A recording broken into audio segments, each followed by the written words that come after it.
I trust that whatever's meant to be shared will be shared, and that you're going to really walk away from this episode feeling like the love that you crave and that you desire is actually possible. Because I was someone who started to wonder if I would ever find a partner who could truly meet me and see me and love me in the ways I craved. What our relationship is to us and what it also represents to the world is not something you come by easily necessarily. It's something that's forged in that fire. It's so beautiful when two people who are walking their path and have found their path, and then they run into each other on that path. I want people to know more about you, where you come from, and the journey that it took this seat at this moment in time. What's up, Coachable family? Welcome back to the show. I'm so excited for this episode, whether you are watching online or listening. This is going to be by far the most favorite episode I've ever done. He is the most important person in my life. And this man has completely changed my psychology and my heart, and significantly just opened me up to a whole new way of being and living and seeing the world. And so it is my honor and my privilege to welcome my partner, Herron, to the show. Life throws a lot at us. Struggles with relationships, business stress, family issues, and past traumas that keep resurfacing. I've been there, trust me. And I thought I could handle it all on my own. But then I found a solution that changed everything, and that was working with a virtual online psychiatric provider. Through expert support, I learned to process old wounds, reset limiting patterns, and break through mental blocks that were holding me back. That's why I'm so passionate about Anywhere Clinic. They offer holistic, accessible mental health care, from therapy and medication management to cutting-edge treatments like psychedelic-assisted therapies. You don't have to wait for a crisis to seek support, because thriving is possible right now. So go to anywhereclinic.com and book a session for as low as $120, or you can check to see if your insurance covers it. So take that step towards the support you deserve today. There is so much I could say and will say over the course of however long this goes today, but what I will shortly share as an introduction is that Kyle is an entrepreneur. He is someone who is deeply committed to his own healing and growth. He is and will be, I think, one of the leading voices of our generation in terms of healthy masculinity, where the future is taking us in terms of AI and technology and longevity, what it looks like to be a conscious leader, an embodied leader. And those are some of the codes that you're going to receive today as we also share our journey of what's brought us together at this time, how our paths crossed, what our love story has looked like over the last several months, and what it's teaching us. Because he is someone who has, I think, always known he was destined for really big things. And it's so obvious when you hear him speak and when you feel his heart and his presence. And I think the way in which we've been guided together is just what I'm getting to witness is like an amplification of his mission and his purpose, and deeper level of clarity and certainty about what he's here to do. And so I'm just going to let this unfold and see where it goes, because I trust that whatever's meant to be shared will be shared, and that you're going to really walk away from this episode feeling like the love that you crave and that you desire is actually possible. Because I was someone who started to wonder if I would ever find a partner who could truly meet me and see me and love me in the ways I craved. And I'm so excited to share that actually does exist, and that you do not have to settle, and you're going to learn why when you meet him. Without further ado, Kyle, welcome to the show. Hi. Hi. Yeah, it's an honor to be here. I shared with Tori a moment ago that this feels really momentous. Right.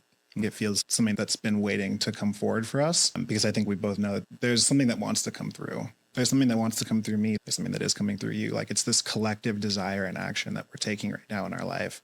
And I think it's ultimately led us to this moment, as it has many other moments that we've been in. So I love to be able to share this space with you. As much as Tori can sit here and hype me up and say all the things, what magnetized me to her more than anything was really being able to see someone that cares deeply about where her life and the world's life is taking it.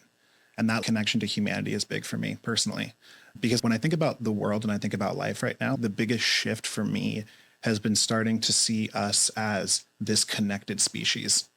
Like humanity is one. And the idea that we are divided so often by so many reasons that truly mean nothing to us is really disheartening to me. But I do believe that doesn't have to be the world that we live in. As you shared, I believe a world of abundance truly can exist. And I think it starts with micro actions that we take every day. But what it ultimately is driven by, the calling forward, is to protect our species. Because if we know anything from sci-fi, if we know anything from people who have predicted and read the future, like humanity doesn't always have the highest chance of long-term survival. But I don't believe that has to be the case. Some friends and I coined this concept of survival. It's like we're vibing, we're enjoying, we're vibrating at a high level into the future and into our life. Yeah. So how can we live that way each and every day? This just beautiful awakening for me that's really ultimately led me to you now. And to get to see you share in that deep care and connection for humanity just means so much to me. Thank you for the invitation to be in this space with you. And I'm so looking forward to where this conversation takes us. Yeah. To that point, you and I have been both deeply committed and on our own journeys of asking big questions, deep questions about who we are and why we're here and what our purpose is in the world. And I think now more than ever, it's important, especially as leaders, that they're very clear about the part that we're here to play in the awakening of humanity. And to me, I thought I knew what my purpose was. And I thought I knew what seat on the bus, essentially, I was meant to sit in. And I think that's so important that when you do that work of getting to know yourself and letting go of all the identities of who you thought you were supposed to be, to open up to the truth of who you are, you find your seat on the bus or you find your instrument you're supposed to play and you play it. But meeting you has been such a beautiful refinement of that for me. I was in my seat and I was playing my song. And I think me playing my song actually called to you because I was being myself and sharing the message that's true for me. You resonated with that and you could find that. It's so beautiful when two people who are walking their path and have found their path and then they run into each other on that path. Yeah. It's like we're both walking on parallel paths and we're looking so straight forward at our vision, our mission, our goal. I turn to the right and you turn to the left and you're you're there. You know what I mean? And when we met, it was just a very clear knowing of who you were and what you were meant to, the role you were meant to play in my life. And so I guess before we tell the story of how we met and what our love story has looked like, I want people to know more about you and where you come from and the journey that it took to get in this seat at this moment in time, because it's been a journey. It has. Yeah, it really has. One of the things that someone shared with me not long ago is the older you get, the more wise you become about your past, the deeper understanding you have of what everything did and what everything was there for, the role of each moment in your life. I remember not long ago, I did this really cool exercise. We've talked about it a little bit, called the lifeline. You basically, what you do is ideally what you want to do is take a big sheet of paper and put it up against a wall, and you want to draw a line down the middle of it. And you essentially want that to be call that your neutral point, call that zero. And then what you do is you treat the starting of the line as age 0 in your life and the end of the line as age, let's say 30 in your life, like it was for me, or maybe I did around 29, but I give myself this period of my life to look at.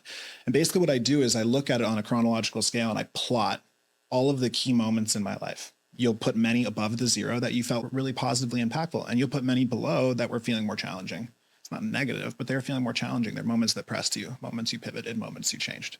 For me, being able to sit with that exercise a couple of years ago in my life, really shifted my perspective in terms of who I am, why I'm here, what the calling is. Because for a long time, I was driven by what you described me as earlier. This idea of entrepreneurship has always been deeply in my blood. And it's because I come from a family where my grandfather was an amazing entrepreneur that in many ways restarted our bloodline. We lost a lot of our family years ago. And we were able to have a grandfather that followed his calling deeply right?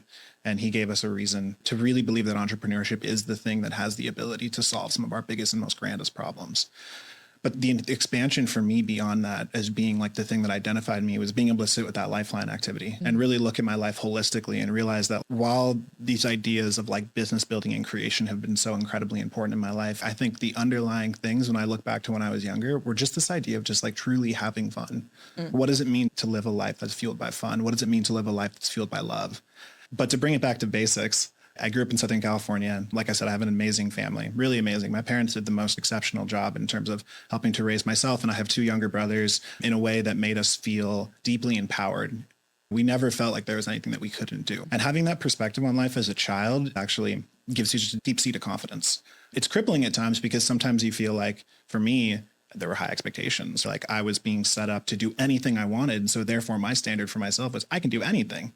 So I can be an astronaut, I can do this. And I really deeply believed it. And also it gives pressure, like a place in your life at times, particularly when I was younger, to be able to conform to try to fit that path. And so that's what my childhood looked like. Like it was a lot of kind of figuring out elements of what I really wanted in my life and feeling like I can do anything, but sometimes that actually feeling like too much. And so I think in high school, what I found myself doing was just playing this game of just ultimately trying to be a little bit smaller and to fit in so that I didn't have to play this bigger game that I was getting called into. And so I found myself in my younger kind of formative years in that space. It was like middle school, high school territory. And then when I was in high school, I went to a great high school in Southern Cal, just outside of LA, really important for academics. Academics were super important at that school. We had lots of kids that went to Ivy Leagues and the top universities. And that wasn't my path. It wasn't my path because I didn't have the drive. It wasn't my path because I didn't know myself at that point. And I was trying to play someone else's game. And so that ultimately led me to just not excelling academically in high school, but still feeling the pressure to end up in a college because of the high school I went to where all these people were going to great schools. And I said, I have to then. That I have to statement. The I have to statement for a period of my life felt like it was a driving force. It was an obligation to live a life that wasn't mine. And so when I went to this college, I ended up going to a school that was, relatively speaking to my high school, like a no-name school. Like it wasn't getting the street cred that like a Harvard or a USC was, but I wanted to have something on my graduation cap. And so I made this story up that I was going there to play rugby because I was an athlete when I was younger, but that wasn't true. I was going there mainly because I wanted to make sure I could cling onto some identity that was fading from me. And so I went to that college. And one of the things that I've learned with life is the universe will always whisper to you very gently, but also clearly where your life is leading you. And if you start to veer off that path or you push against that, the universe is a powerful teacher in its way to bring you back to equilibrium, even when it hurts a bit. Yeah, I always say at first it's going to whisper and then it's going to knock and then you're going to get a cosmic 2x4 to the head. Yeah. You know what I mean? Yeah. That's awesome. Yeah, that's how life works. Because sometimes a lot of us, we like to learn the hard way and we're like, no, I can do it. Yeah. It's a certain level of, I think it's a certain level of, ultimately at that stage of my life, and I think many of us are at that stage, in those formative years, we don't know what surrender means. No. That term has not been introduced or grounded to many of us yet. Most of us are actually clinging on to something. Like we're saying, like, I have to follow this path because this path creates safety for me. Or this path fulfills my parents' desires. It's not ultimately something that's being like coming from a clear place. Like it's coming from I'm clinging on to something that keeps me alive. Well, when you think about it, it's like, you're just force fed. What are you going to do? What are you going to be? Like, who are you going to become? What path do I need to pick? Versus I just need to be connected to myself and listen to myself. So that, I think that conditioning starts around then when you're like learning to look outside of yourself for an answer about where you fit. One of the things the education system I think struggles with the most is helping us become people. I think it's great at helping us. And I know this is such like this particular point I'm about to make is said a million times over, but I think it's important to remember that like the education system is designed for us to fit back in the system. It's not designed to make us free. It's designed to help us follow the rules because and look, I want to also be clear. The rules are not bad. Like systems and governments, they need rules to be able to manage millions of people, 300 million people in this country. Yes, you need rules. So I'm not saying rules are bad. I want to be super clear. That's an important element that like our society plays. We always need good leadership. And also, it has to be rules that with exceptional amounts of freedom. Because if you want to live in a prosperous country, if you want to live in a space that can really thrive, you need support from all places. You need support from the people, motivation, deep-seated motivation to create great things because they know they're not going to be capped. You need a government that's willing to say, look, I'm here to protect you and serve you. And instead we have a society that's showing up on obligation, not inspiration and motivation. Yeah. And the government paints the picture that the reason it's set up that way is to protect you. But we have to remember it's protect and serve. So you were trying to find your path. So let's call it the sacral roar. just for the sake of keeping this on the coachable terms. Like Sure. that first college I went to, I received that sacral roar. And it was 6 months in where I just ultimately realized like, yeah, this is not going to work for a lot of reasons. And the main reason was because academically, I couldn't figure it out there either. Like the desire to want to perform intellectually was super high. The desire to want to do it in a classroom was super low. Yeah, because you're brilliant. You just learn and express your understanding and your knowledge and wisdom in a way that's doesn't fit into, I think, the traditional model. 100%. And when you force that, there's friction and there's resistance and there's frustration. Yeah. Because I think for me, what I wanted more than anything was an opportunity to co-create. Like I wanted an opportunity to be together with other people and build things. That was motivating to me. And the short version of a long story is obviously that experience didn't work for me. And it took me through a really interesting road over the next year and a half of my life where I felt like the pedestal that I had been put on was finally kicked out underneath me. It was finally like, okay, Kyle couldn't figure something out.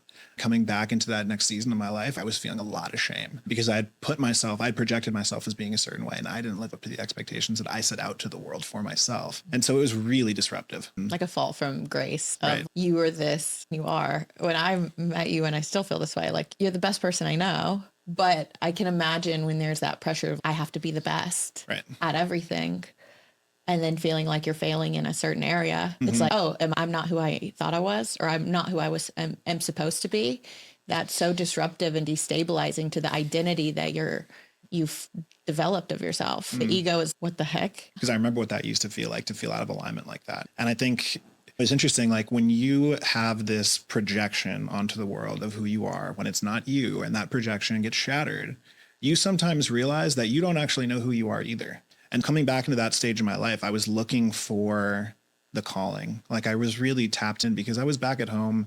All my friends at that stage of my life were off in college doing their thing. So I had a lot of silence for the first time in my life. I had a lot of silence. And over the following year and a half, I developed this really deep relationship with myself. And it was an internal tuning. It was like being able to finally listen to this never ending script that had been playing in my head. And I realized like a lot of what was in there, like a lot of me being able to tune back in and listen to my heart's desires, listen to where my head wants to take me, listen to where my body wants to go. Like it was when I started to tune into that, when everything in my life started to open up. It was that first reconnection to my somatic system in a lot of ways. It was the first paying attention to like my nervous system and what that even was. It was the first time in my life to develop a real friendship with me. And that changed everything. Because ultimately, like one thing I've learned in my life is like the only person that ultimately has you is you. I got me are 3 of the most powerful words that you can say to yourself, because you know you're never going to leave yourself. And so for me, it was about developing that deep connection with that. It's either I've got me or I leave me. That's exactly it. Like, the I leave me is the self-abandonment where I forego what's true for me in order to fit in or maintain an image or whatever it is. And I wear a mask and I play a role. Yep. And that is the opposite of what you're saying. It's like this season of your life was where you flipped that script from I'm going to abandon myself or I've got me. And starting to establish that is so critical. And I know is a huge part of, this is the beginning of your story of like how you developed your relationship with yourself to then even be able to get to a point where you can hold me because you know how to hold yourself. And we're going to get into that, but we will. That my mother was also significantly amazing. And I just want to also be clear. We love you. I want to also be clear that I got me into 3 of the most powerful words you can say in the world. Yeah. And allow yourself to be held by others too. And so for me, it was a surrender process. I didn't have a clear path in where I was going. It was me and my mom, and obviously my dad as well. My mom and I really though locked arms and we're like, all right, cool. We're going to go into the darkness together. And she was like, look, you have 2 choices. You're either going out into the world or you're going to go figure out school. And I was like, those seem like the only 2 choices, Mom. So I'm with you because I'm not going to end up on the streets. I'm not going to give up on my life at all. And I wasn't at that point because I think for me, there was the beginnings of a knowing that like, that had been present in my life, but just increasingly got stronger as I got older of you're here for a reason. And you're not at any point going to ever give up on that reason. And so having that like deep-seated kind of motivation or confidence that I described from my childhood that carried through to that point, and having my mom having my back led me to this really interesting ride over the next year and a half where I was in community colleges and seeing life from a different perspective. I went from a high school kid to going to a school where you have an 80-year-old in your class, you have a 30-year-old, and you have a 20-year-old. Just an interesting perspective, like starting to actually see how the world really looks.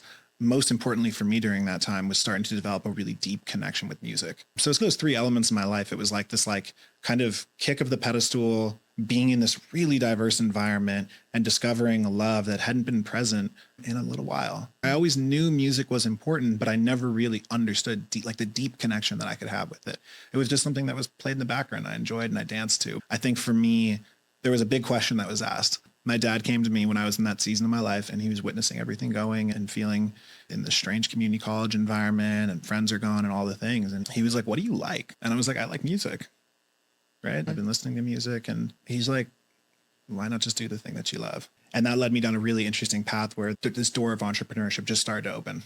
Because it was just fueled by this really simple concept of what do you like doing? What do you legitimately enjoy? What do you not feel obligated to do? What do you not feel uncomfortable about? What are the things that you just enjoy doing? It doesn't matter what they are.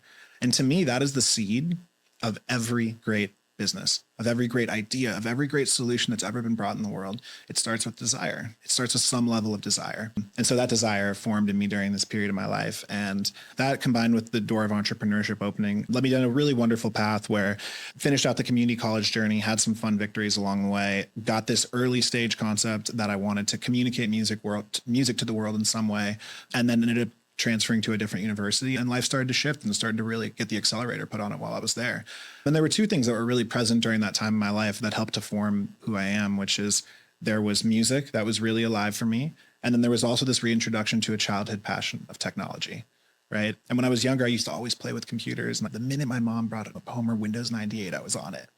I'm like, how do you do all the things, right? So there was just this interesting curiosity of technology that was present in my life, present when I was younger, a safe space for me, and this newfound connection with music.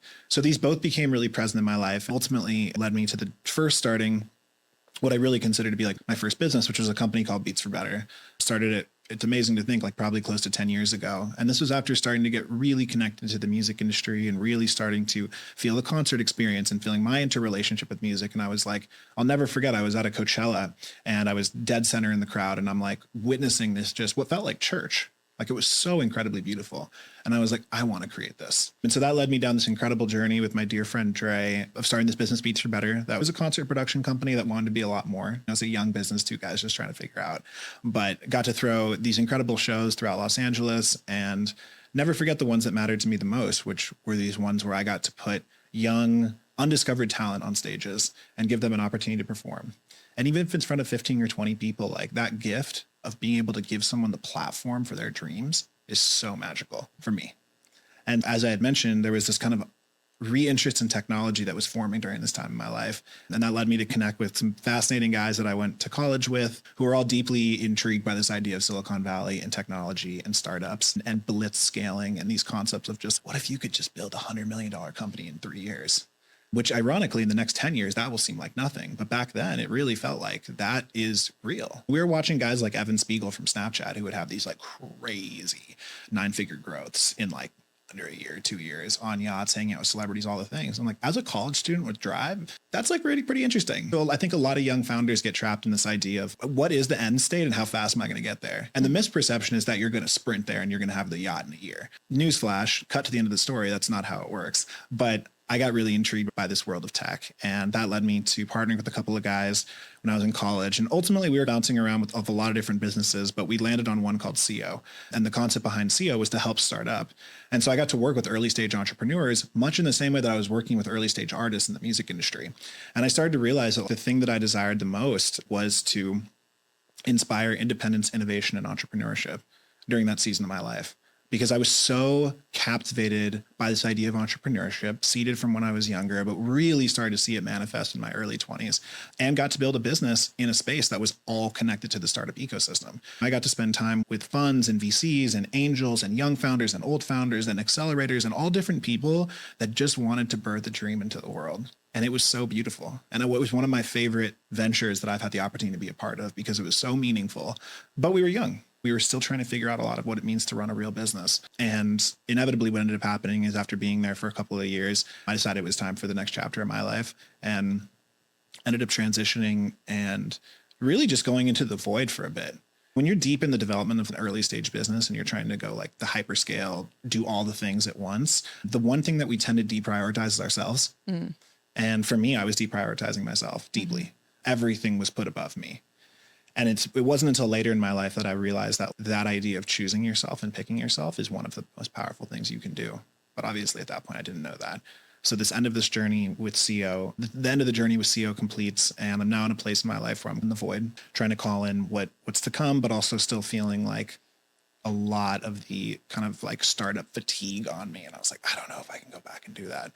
So I do the Silicon Valley Circle. I look at some companies up there, but ultimately what ended up happening is that a friend of mine that I was a childhood friend with, actually, he came to me late in my previous business's journey and he proposed this idea of the cryptocurrency and blockchain space. And I had been following it and tracking it. My previous business partners and I, we were all investing in it. We had one friend who got into Ethereum at $13. We got to witness like the crypto rise of 2015 till 2018. And then I had a friend that came to me during that time and said, I've got an idea in this space and I've got funding behind it. And I think we can do something with it. And it was I had a lot of resistance towards it, ironically. Like it was a great pitch, but I was coming out of the space of being so burnt out by startups that I'm just like, I don't know if I have the capacity to go run one of these things again. But nevertheless, I think when you feel the slightest indication from the universe, that's a path you should consider. Take a hard look. And for me, as much as I was intrigued by the idea of going into corporate land, startup land, tech land, and so forth, I felt that underlying desire to continue the journey of entrepreneurship because of how deeply connected I am to what entrepreneurship means.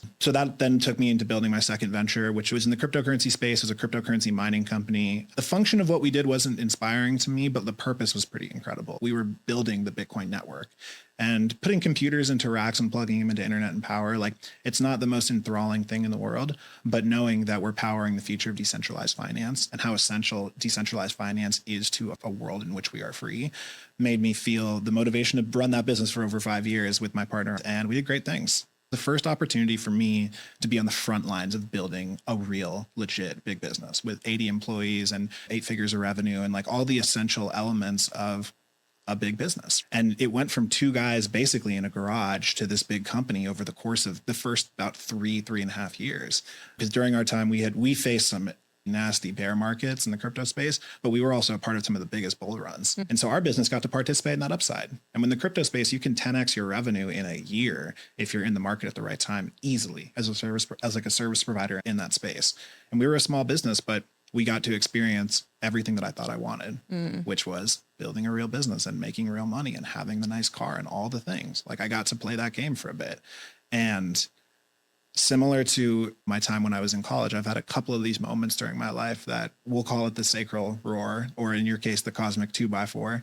And the cosmic 2x4 came again in my life towards the end of my time with that business, where that cosmic 2x4 started to show up. And I saw it coming. And I'm like, I am not going to take another hit in the head by this. But the biggest thing I realized I wasn't prioritizing and why that cosmic 2x4 was coming again was I wasn't picking myself first. It's a theme that a lot of us face who are dream chasers and innovators and builders. I go last. I eat last. I do everything last. Everything is above me, my business, my employees, my team, and so forth. Like self-sacrifice in the spirit of contributing to this really special mission. But that mission is going to crumble if it is built on a shaky foundation. And that's ultimately what I started to realize in my life was that I was detaching from my own personal mission, and the business itself it's not going to be served by me if I'm not able to show up fully for it. Because even a 5-year-old business is like a child, and a 1-year-old business is like a baby.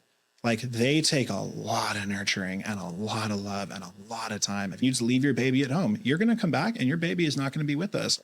In the case of a business, it's the same thing. I can't take the time off because the business doesn't exist. So if I want to birth or create anything in the world, whether it's a child, whether it's a business, or whether it's something else that you desire in your life, the commitment and devotion is of the utmost importance if you really want it. Yeah. And by the way, if the devotion and the commitment are not there, you might not really want it. And my invitation for people that are tuning in is just this idea that go towards the things you most deeply desire in your life. It does not matter what that thing is. Go toward the thing you most deeply desire.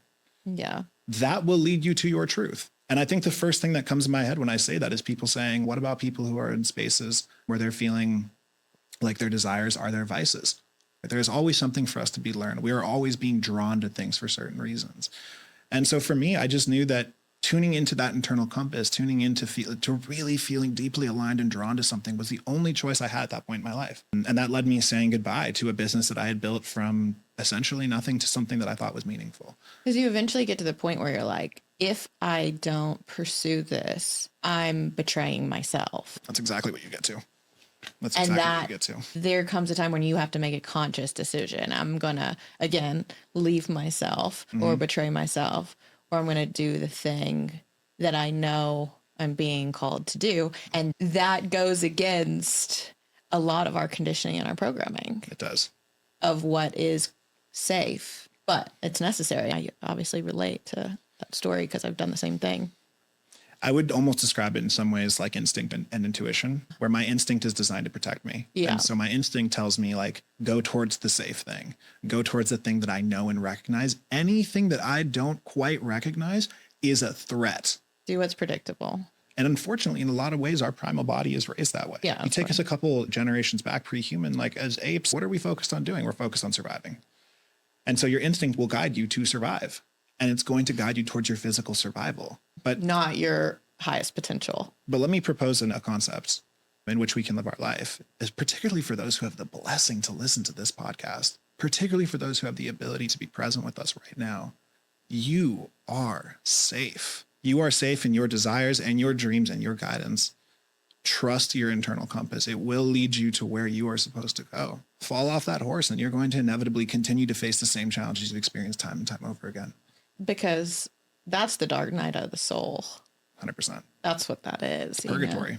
Where and I find that one of the most miserable or torturing seasons of people's lives is when they're in that in between. They know what they're supposed to do or being called to do, and they haven't yet found the courage to do it. And they're trying to be happy in a life that they do not want. And they're coping with that. And they're also angry at themselves for not doing the thing that they know they're called to do. And I think the amount, if you can shorten that window of time between when you hear the call and you answer the call, you're going to save yourself a lot of suffering, because it's in that, let me contemplate it, versus I'm going to continually surrender and step into the unknown and because that's what it requires you to do. Let me propose a thought on this. What if the filter was fun? Versus scary. What if the filter of your life was fun? What if everything that you looked at what if everything in your life you looked through the lens of fun? And if it's not fun, then don't keep doing it. I'm not saying that challenge and grief and sorrow and anger and frustration, all these things don't have a seat at the table, but they're not meant to be revisited every day and every moment. What do you say to somebody who's I just want to sit at home and just do what's fun, is like letting go of all my responsibilities and just like playing video games all day?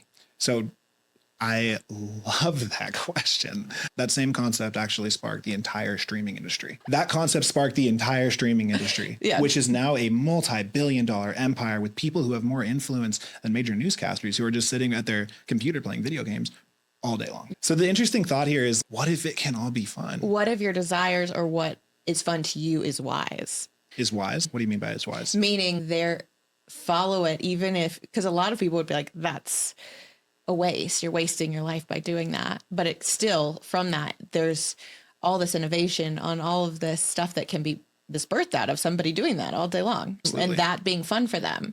There's wisdom in what brings you enthusiasm. I always say, follow what lights you up, what gives 100%. You energy. Absolutely. What fuels you, what you could do all day and forget the time because you're so deeply present with it. That means you're having fun. That means you're playing. That means you're in a state of flow versus force. And all of a sudden, you aren't focused on how much you're investing in it because you have a natural flow of energy towards it. And that's a completely different way of being. So I love this. When you were a child, you go to the park, right? And as kids, we love to have fun. And everything is fun to us because everything is new. It's the first time. It's sunshine and rainbows and it's just happy vibes. Everything is just so delightful. And you can run for hours. The invitation that I think I'm bringing forward in this idea of filtering life through fun is just how you described it, is like, what brings you energy? and doesn't take it away from you. And so for me, Yeah. that was the question that I got posed. Is this fun? Am I having fun? Then I went to my business partner. I'm like, are you having fun? And he's, I wouldn't describe it as fun. And I'm like, I would not describe it as fun either. And so I put that filter on. And that filter was of deep service to me because it said, let's go have some fun. In 2024, we're like, I really pursued this idea of just chasing the things that energized me. I really chased my desires. I really just followed the compass.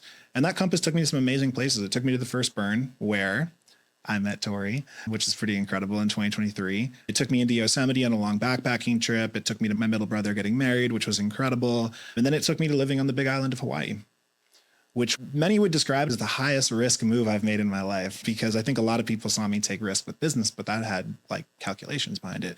Going to Hawaii was like, you're going to one of the most isolated land masses in the world with no real clear plan of your future. And I'm like, exactly. Because at this point, you're technically on sabbatical. You Right. don't have a job. Yeah.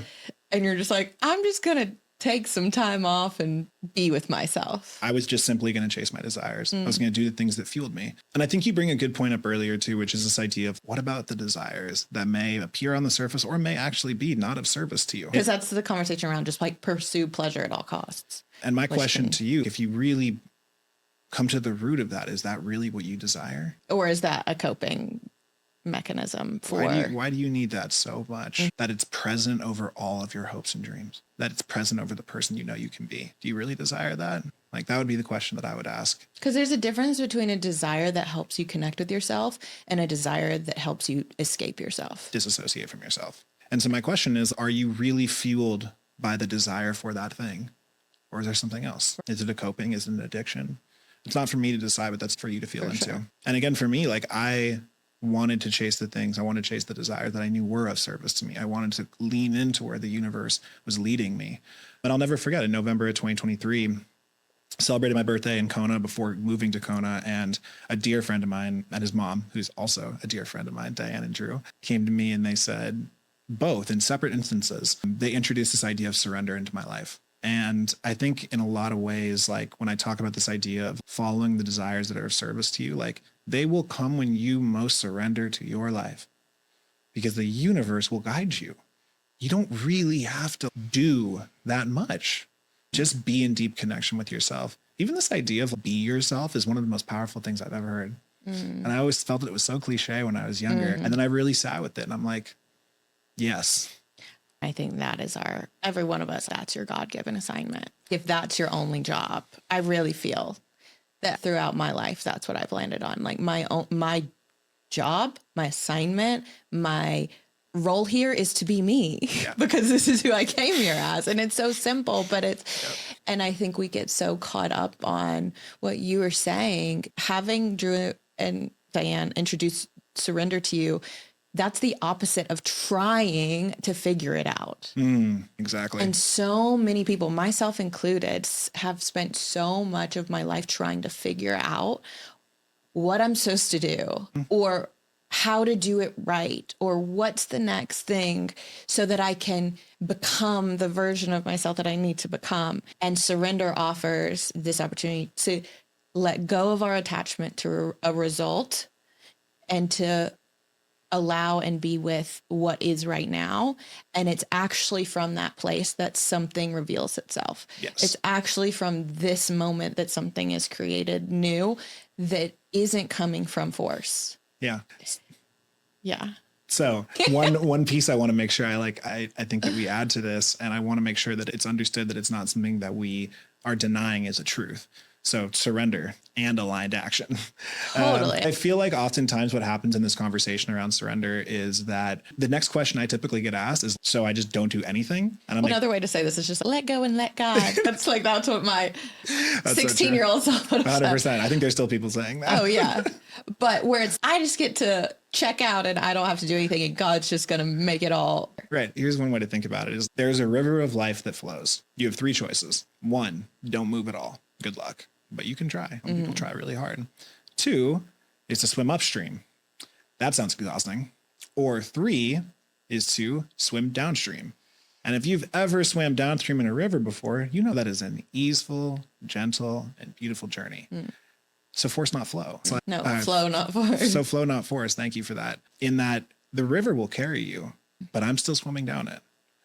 And so that's how I see it in terms of surrender and aligned action. It's like, I am surrendering to the strength of this river, and I am taking action every day to move forward. So for me in my life, being in this state of surrender after being in Kona for a bit and then deciding to live there for 4 months was really deepened by the Hawaiian culture, because the Hawaiian culture is so unbelievably connected to the moment. Like, they are so deeply connected to the land, the Aina.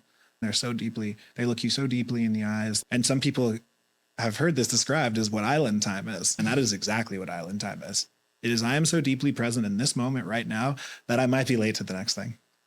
Do you know what's beautiful about that? It is completely okay. And that was a big shift for me. I can imagine it's a huge contrast from the season previous.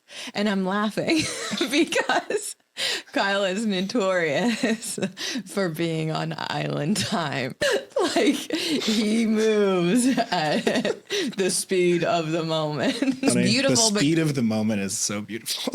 The speed of the moment, yes. He is in the speed of the moment. I've never met someone so present that it forces me and disrupts my fiery Aries speed.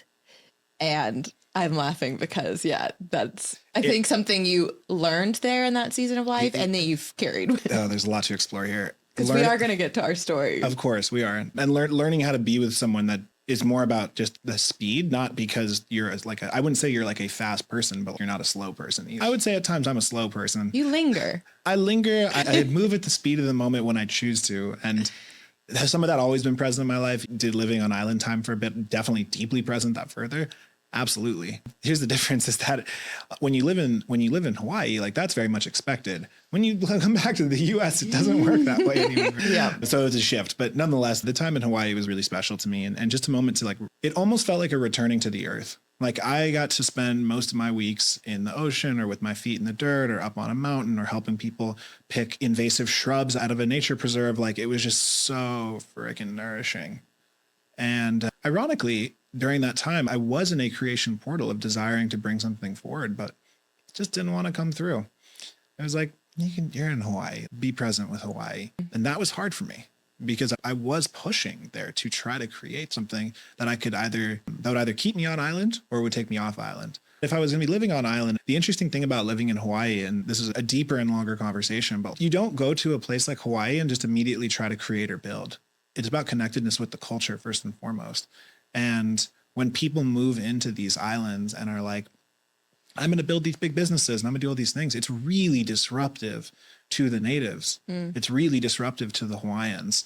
Of course, the story in Lahaina on Maui of the entire harbor burning down was a terrible tragedy and very much so avoided. And so for me, it was this interesting place of balancing the desire to want to create with a space that I was also still learning to respect and love truly. And ultimately, I think what Hawaii had for me was not to create, but to come back home to me. And I did. And a lot of routines and shifts changed my life. Life just went on this rocket from April of 2024 unto basically where we are today, where I came back after that journey, spent some time on the mainland, kind of calling in the next thing, but really not being clear on it. Every time I opened a door, the universe would close it again. And I was like, what are you trying to teach me? I was in a long-term relationship at the time. That relationship didn't continue. I was trying to bring creations and gifts forward, and a lot of things that normally felt like they would work for me weren't working. It almost felt when you have a dish rag and it's filled with water, squeeze all the water out. I felt like the universe was squeezing it out, and I didn't feel like there was much left,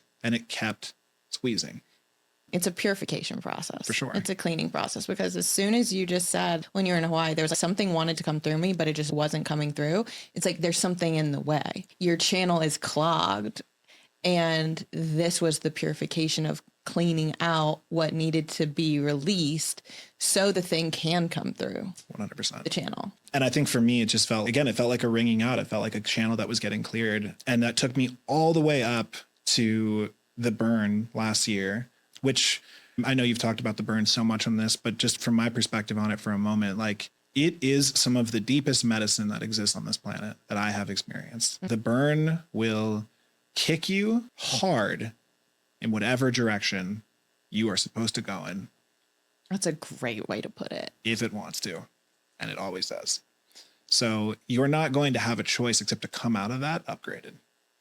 And it's hard to say what your upgrade's going to be. The first year I went to the burn, my upgrade was that I went in an RV with 4 of my best friends. The RV had major sewage issues that flowed over into everything. We were getting into really intimate and deep and sometimes argumentative conversations with people that we loved because we were in a small space. We went to the burn. It rained that year. There was mud everywhere. Deep medicine, had so much fun.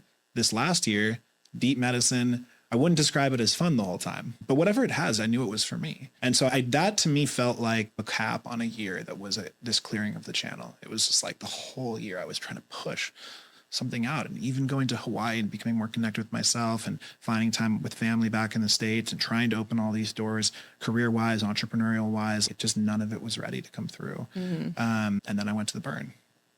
And I was burned by the burn, as I had shared, but I came out, and the first thing that happened, the minute I turned my phone back on after being off for 7 days, was I got a call. And it was a call I didn't expect, but it was a call that almost felt like it was destined for that moment. Before you get to that, I don't want to bypass that transformational piece around the burn. Absolutely. Because a lot happened for you. And I think it's a critical part in the journey of you, the preparation piece of like you getting prepared to receive me. We are here to also talk about that piece. Of course. And what did that mean for you? You know, one of the most incredible things about having Tori in my life is she doesn't let me skip around anything. And particularly the things that I think this is really for both of us, like the things that we know that we don't want to share. This is the space to share them in. And having that type of safety in a relationship it's the deepest connection that you can really have with someone when you don't have any reason to hold anything back. And if you do, they're going to see it. Right? Thank you for that. And thank you for being that in my life too. Many times outside of the studio as well. I just know this part of the story will serve so many people. For sure. Too. Yeah. And the context is helpful because what our relationship is to us and what it also represents to the world is not something you come by easily necessarily. It's something that's forged in that fire. It is, for sure. And I think in a lot of ways, all of 2024 for me was that fire. And I certainly don't want to skip over the burn, but I also want, and I will come back to it. I just want to acknowledge like the year for the medicine that it was for me, the year for the teacher that it was for me. Like it was the moment that year started to the moment that it ended, almost literally January 1 to December 31, that was full of these transformative experiences of just not quite knowing and just really just being at a point where you don't have any other choice but to trust. I love this concept of, we were talking about the cosmic 2x4, but if you don't know how to receive, the universe will, if you don't listen to it at a certain point, it will stop giving you anything to give, and you will have no choice but to receive. And I would say that's what 2024 was for me. It was this, you have no choice but to receive, all the way into the burn. And the burn was an interesting experience for me because it wasn't expected to happen. I had been a part of stewarding this camp, this incredible camp, Legendary, over the course of the year. I took that commitment on because the burn had given so much to me in 2023. So I helped to create this camp and helped to lead it last year. And that led me to a point where I was like, I was pretty solid on going because I had committed so much, but I also didn't know where my life was taking me. And by the time that the burn got closer and closer, up until a couple of weeks prior, I really didn't know what my plan was. I just knew that I had a ticket, but I didn't really know anything beyond that, how I was going to get there, who I was going to stay with, all the things. And there's certain moments in your life where you really feel like you see yourself fully in the mirror. You're like, wow, that's what I look like. And it's not always the mirror that you expect. But in this particular case, I went to our camp and to a couple close friends. And I said, this is where I'm at. Vulnerably, honesty and authentically. I want the burn to happen. I actually don't know financially. I don't know physically and so forth how I'm going to do it. And within a matter of a few days, some of the closest people in my life said, we got you. And I'd shared earlier in our conversation today about this idea of I got me and I'm willing to be held. And so for the burn, I said, I'm willing to be held. And my closest friend said, great, we'll hold you. So that led me to getting the invitation. But one thing that was challenging for me was that I had this really amazing partnership over the course of the last, from 4 years or something like that. And this woman and I decided that the next chapter was not meant for us to be together. That was the right decision for us to make. And there were a lot of reasons that we can share in another podcast of what led us to deciding that wasn't the right relationship for us, but that the love was still present. And it's really disruptive when you leave a long-term relationship. So I was planning on going to the burn. She was not planning on going to the burn. About a week out from the burn, she gives me a call and says, and I'm actually so glad you brought this forward to me, because you're right. There is something that wants to come through here, which is she gave me a call a week out. All my intentions were set of her not being there. And she said, I'm going to be there. And I would like you to go get some of my stuff from our storage unit and bring it with you. And every part of my body tensed. My nervous system was so dysregulated in that moment that I just wanted to just hang up and I didn't know what I wanted to do. Scream, shout, let it all out. Like, I just didn't know where the energy could go. I was so frustrated and I was so disheartened because of how this year had been for me. And then, of course, when I feel like I get my first victory, hey, you're going to the burn, your friend is supporting you, I get this call. And it wasn't because I didn't want her to be there. It was that all I had in my mind was how this burn was going to play out so I could feel safe. This is for me. I have this image in my head of how this is going to play so that I can feel safe. And then the thing that felt the most disruptive and possibly the least safe in my life came right in the picture and said, remember all those plans that you had for how this was all going to work out? No. Cosmic 2x4. And so I had a choice in that moment of the cosmic 2x4 coming in. Am I going to receive this as a blessing, or am I going to receive this as a curse? Does the universe ever make any mistakes? Is it ever just trying to hurt you? No. And in this moment, it wasn't either. A whisper came through to me as I was in the midst of this conversation with her. And it was a really powerful concept that came through, which was, what would the king do? So I sat with the most dysregulating and disruptive energy that had been in my space for some time, combined with a whole year of challenge. And this concept came forward to me of what would the king do? And the king would not stay dysregulated. And the king would not create lack of safety. The king stays centered and stays whole. And even in the face of danger and threat and war, the king is present here to serve all, to feel all, and to create a container that we all can operate our life in. That is the gift of the sacred masculine. And in one moment, it got called forward in me with one question. Sometimes things lay dormant in you until they're activated. Sometimes you're like, that's been there the whole time, but I just needed it to be turned on. And so it was for me in that moment. And I carried that philosophy in the entire burn with me, which it really got tested in terms of how strong can you stay connected to who you know you are? How strongly can you stay connected to your king or to your queen? What does your devotion to your highest self look like? So I went to this burn experience, of course, my previous partner there, and it was confusing and challenging and strange and awkward and uncomfortable, and some of the most epic and fun times of my life all packed into a 7-day period. Of course, feeling a connection to her, wanting to make sure that she's safe, wanting to be with her, but also trying to give space. And then there was, of course, me at the burn, feeling curious about everything and really just trusting more than anything. It goes back to the question that I started the whole year with, and it led me to this moment of being at this camp that I had the opportunity to create with all these people that love me, truly. And I said, well, I'm going to lean in. This is the safest place I can be. And so I leaned into the fire of her being there. I leaned into the intimacy workshops, and I leaned into the uncomfortable conversations, and I leaned into the late nights, and I just leaned in and just let myself be fully naked in that experience. And one night while I was there, I was having an amazing, incredible evening. Party ended, and the next thing was happening, and I lost everybody. Wednesday night, I'll never forget it. It was just me and my bike in the middle of the playa. And I looked at the temple and said, that's where I'm supposed to be. I'm supposed to grieve. Like, I can feel it. I felt it in that moment come up for me. There was no question in my mind that's where I was supposed to go. And so I went into the temple and spent probably like 11 p.m. or midnight till 5 a.m. there, just being with myself, no distractions. And I sat in that space and I rested and I journaled and I took in other people's pain and sorrow, and I connected deeply with the space and saw a lot of wild things happen while I was in there, and cleared the channel out for the first time in this season of my life, and said, like, universe, I'm committing and I'm surrendering to love, no matter how hard it might be, no matter how difficult it might be for me to love her right now and to love the people around her and to love this moment and to see the medicine.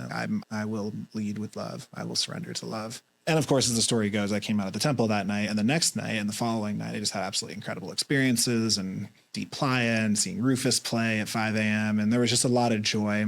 And then on the ride home, I got this text message. Yeah. That was the one that you didn't want me to get too quick. I think that story is the story of saying the thing that you're calling in can't come through. the line is busy because you haven't cleared the channel. You're on another line and you had to hang up that line in order to be able to pick up a new call. And that's what you did. That there is such a grieving process. There is a big part of that is letting go of who you've been, letting go of the way you thought it was going to go, grieving the story that you told yourself, you know what I mean? All the things, and saying, and I trust that there's something else. And then all of a sudden, it's no coincidence that on the tails of that, things are opened up for you.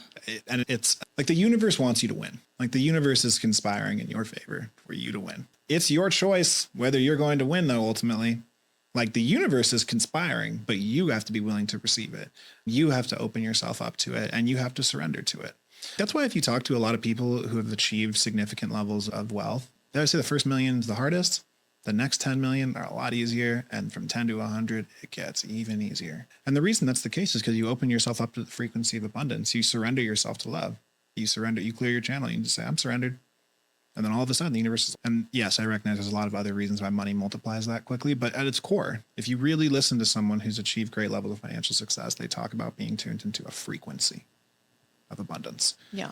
And for me, being able to sit in that temple space, being able to experience the burn of the burn, being able to face some of my deepest shadows, my darkest moments, allowed me to come out of it transformed like never before, because it came off the heels of a life that had so many twists and turns.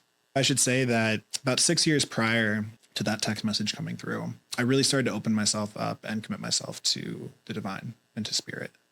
And I grew up in a household that was Christian. My dad has a master's degree in theology. Spirit was present in my life, but through the church. And we'll have many times to talk about that.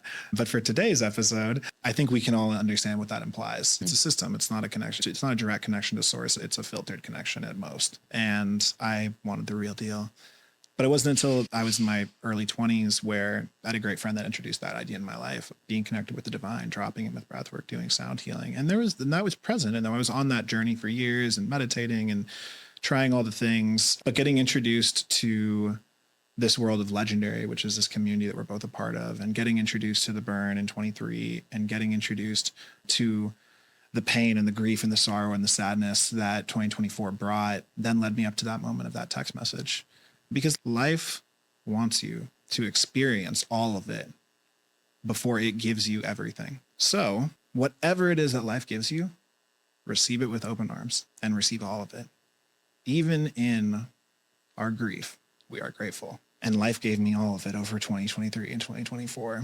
It allowed me to experience things I had never experienced: heartbreak, grief, sorrow, sadness, and also some of the highest highs, most epic moments of my life. Thank you, universe, for all the lessons and all the teachings that led me to that text message. And so I think this journey into starting to develop a relationship with the divine mixed in with this idea of, by experiencing all of life, I was able to receive everything, burn being a part of it. That entire journey over many years that felt like it culminated in that moment, then led me to a text message. And that text message was the first thing I looked at actually when I turned my phone on after being at the burn. It was an unexpected message from a friend, John, who reached out to me. And John and I we had been in conversation over the course of 2024.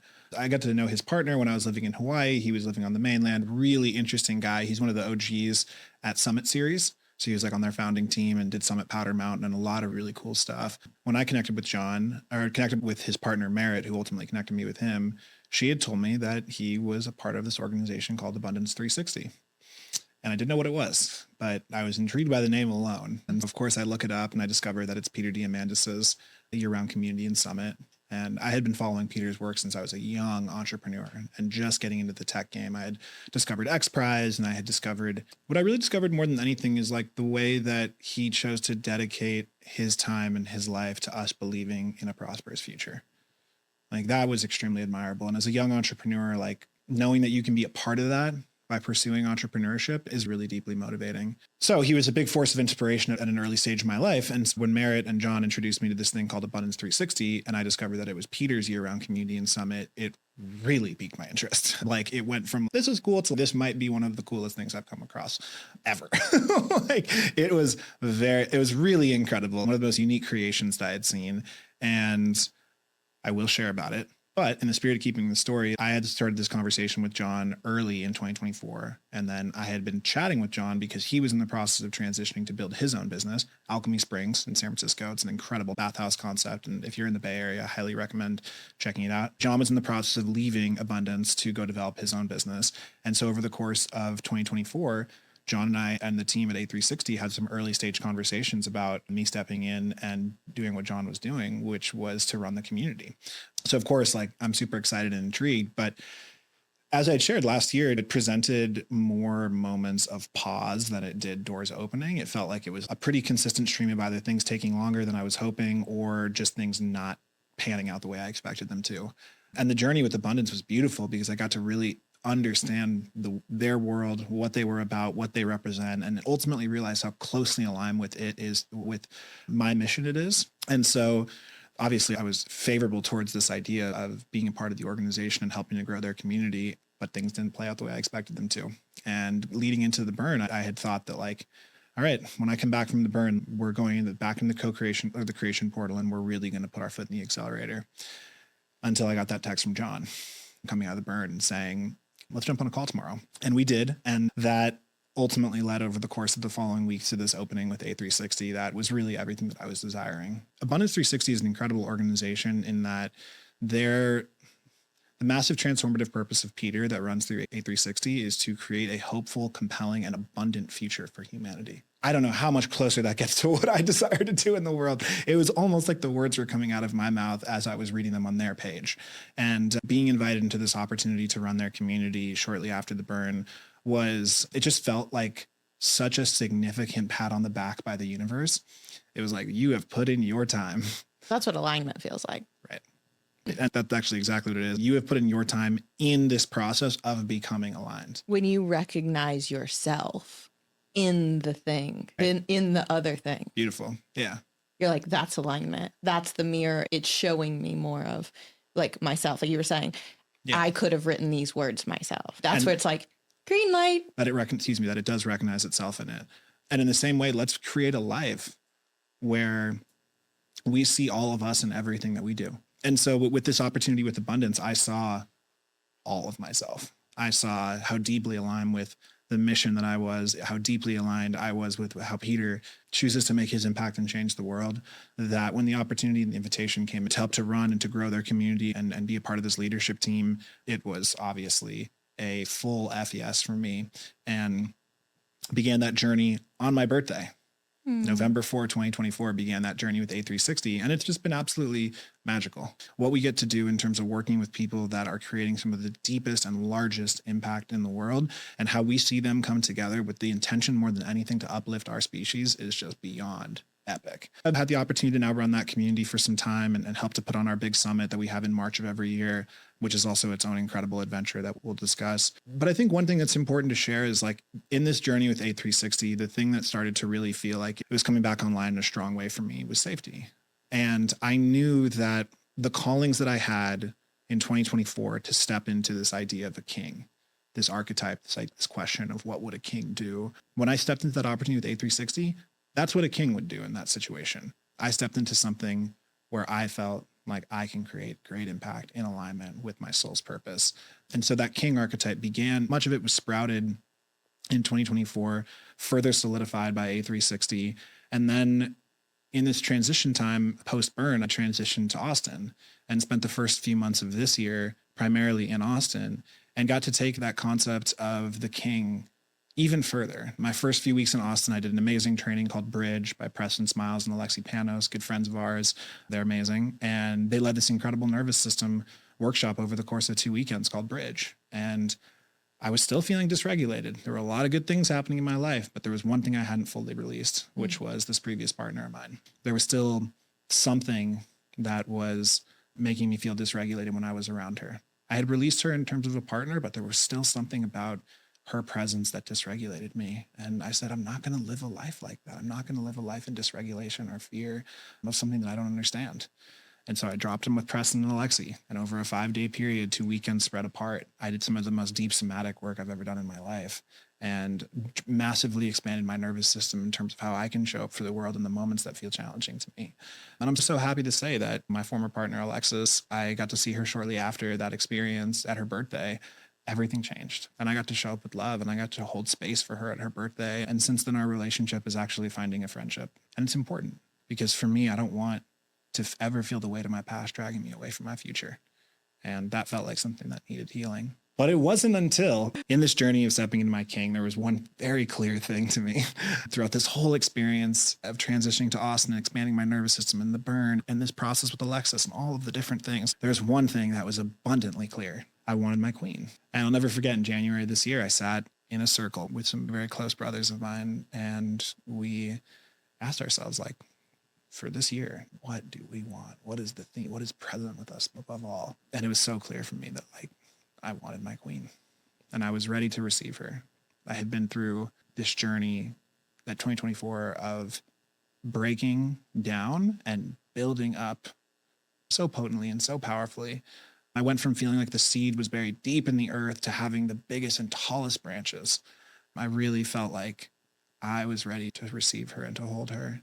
And I think going into this first part of the year and being able to sit in Preston and Alexi's workshop and be able to feel called to this king's work and to go deeper in that space, which we'll share more about in time. One thing I did know is that I wanted my queen. In August of last year, I was planning a trip to Vegas, which for me is fairly rare. I maybe have come to Vegas over the course of the last 20 years, a handful of times, but good friend really wanted to go see Grateful Dead at the Sphere.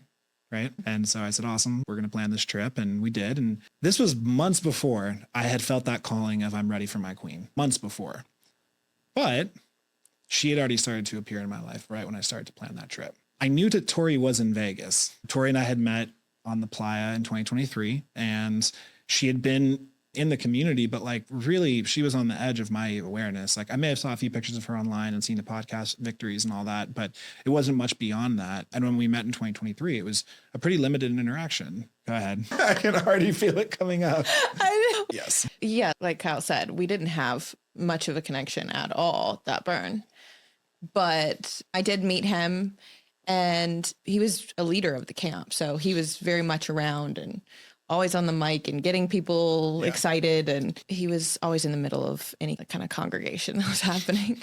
And I remember walking towards, we had this like middle, what's the big tent? Like the, where we all main like, dome. Yeah, we were in the dome and we were like walking towards that. And we're converging at some point and he is like coming up behind me and he says something and then he sees me and he's, oh my God, like, I thought you were my girlfriend. Y'all, sorry, y'all look alike. And I was like, hi. And I think it was a brief interaction. Like we introduced ourselves and that was it. And then I ended up meeting Lex and meeting Drew and Brooke and all the people that were there. And I was scurrying around the burn doing my thing. I have a whole story about that. But so I was in and out. And then at the end, if you don't know anything about Burning Man, part of the culture there is it's a gifting society and there's no money. The only thing that is exchanged are gifts. And I had brought these necklaces. If you've been following me for a really long time, you know what they are. It's called the Camuso Design Breathwork necklaces.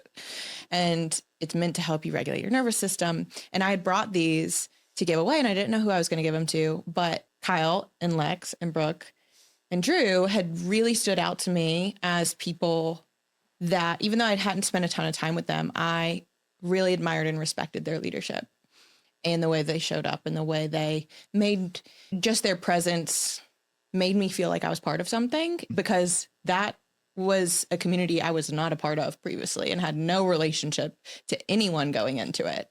I was like solo and just decided to go to the burn the week before.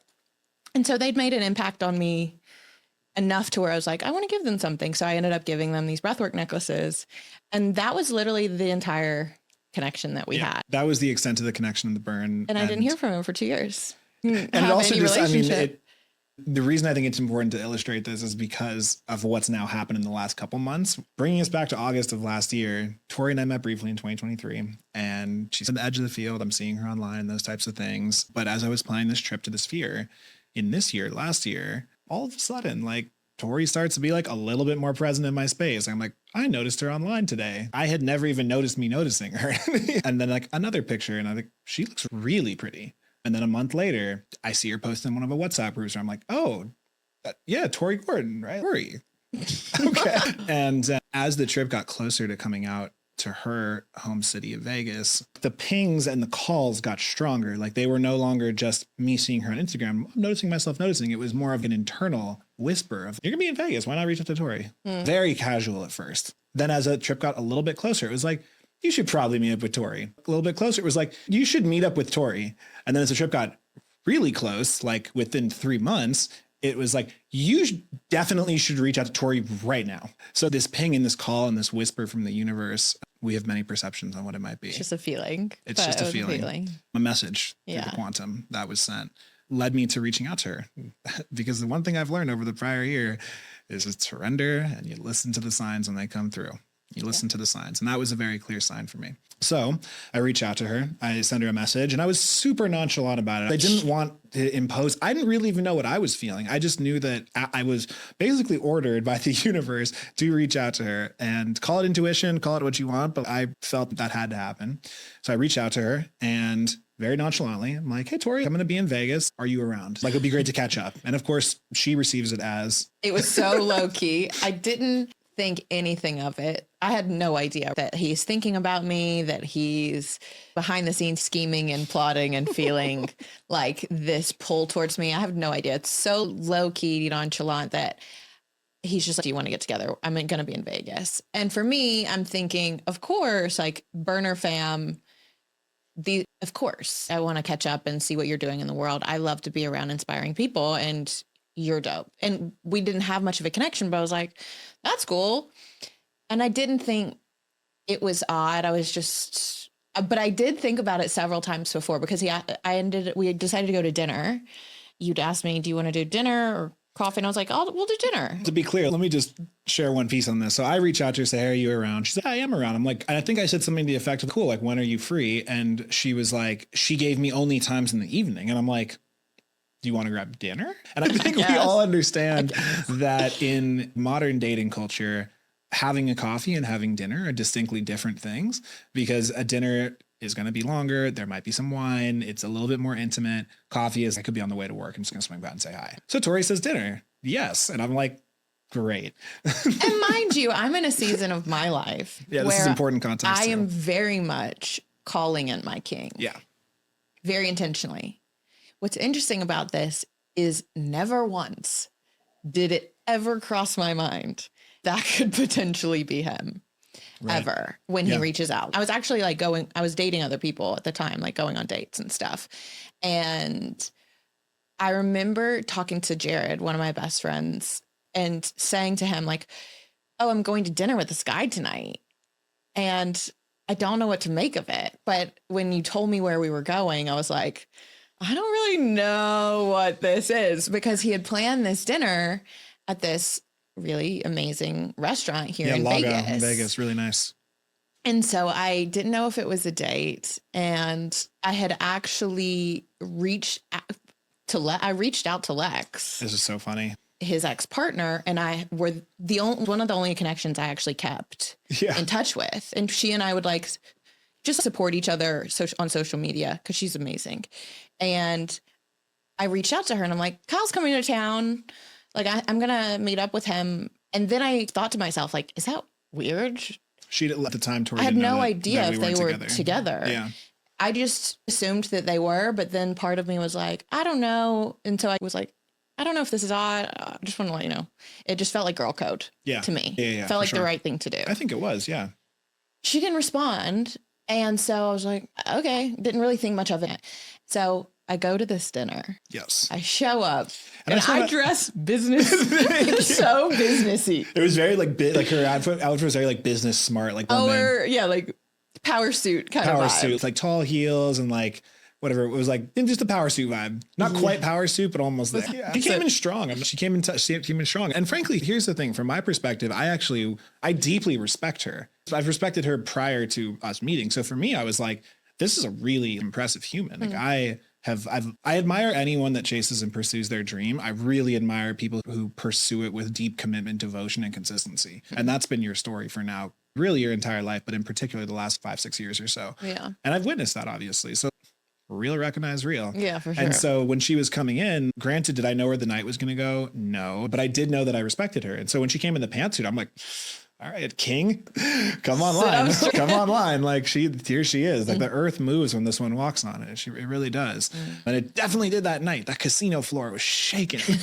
So funny. The weirdest, not the weirdest, like love Vegas, but it's just interesting that like a lot of your backdrops, like a lot of the backdrops of our love have been Vegas, which who would have thunk it? Crazy. Yeah, I know. So she's walking through the casino floor to Lago, but she gets to Lago, and my first thought, honestly, is like, hey, I respect her. That was actually the first thing that ran through my head. My second was like, she is incredibly beautiful. And so I'm like, at a minimum, we're going to have a wonderful dinner. And it was interesting. I like to pause in this moment because there's been a major code that's come to me over the last couple of years, which is this idea of you are deeply deserving. Like you're deeply deserving of everything that you desire in your life. You're deserving of love and friendship and connection and ambition and victory and money and all of the abundance of the world. You are deserving of it.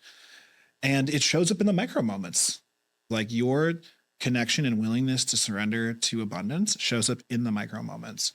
It shows up how you show up to life. And one thing that I know is true is like the way you show up to something is the way you show up to everything. And so a code that I have practiced over the last couple of years is when I go to a nice restaurant, go to any restaurant, I always ask them like, hey, can I have one of your nicer tables in a more private and quiet location? It's totally respectful. I'm not imposing. They always have a little thing on open table. What's your notes? I'm like, I'm going to put my notes in. And when you go to the restaurant, you just simply ask, is that something that's okay? And if they say, oh, of course, which they do 90% of the time, you realize that like other people probably aren't asking, but it's this idea of ask and you shall receive, and also act. Like, you know that you are deserving, open yourself up and receive. Like you deserve it all. And he does. Yes. So he asked and acted, and he had the best seat in the house. And we got the best seat in the house. And she sits us in this beautiful table that's overlooking the Bellagio fountains. And I'm sitting down and I'm like, okay, this is a date. Yeah. All of a sudden it's hitting me. It clicked pretty quick. Yeah, I was like, okay. There was some thought put into this. This was not just, hey, you want to meet up? You free? It was definitely not a, hey, you want to meet up? You free? And yeah, Tori and I got to drop into that night, basically close the restaurant out. Bottle of wine, delicious conversation, and just ultimately like really starting to feel each other a little bit. And for her, I don't want to speak on your behalf. Go ahead. It was just like the best way I can describe it is like what is going on. Wow. And what the fuck? Like amazing. And also this is a lot, right? Yeah. It was a 4-hour dinner. I think the poor waiter came over to us so many times. And I'm like sitting on the edge of my seat the entire night, like consuming this man's energy, which is so intense and so powerful. I'm like, this might be a lot for this person. And at the same time, one of the things he said to me during that dinner that really stood out to me is I knew we were going to have a lot in common in terms of what we're into and entrepreneurship and like a shared value of growth and all of those things. But one of the things that you said and that you've maintained throughout our relationship has been everything that I share with you is an invitation. Yeah. And that language spoke to me because I knew, I was like, okay, so this man's done some work on himself. Yeah. It introduced this idea of sovereignty and choice. I'm going to invite you, like I'm going to share with you like what I'm thinking and what I'm into, and I'm going to see if that's like true for you too.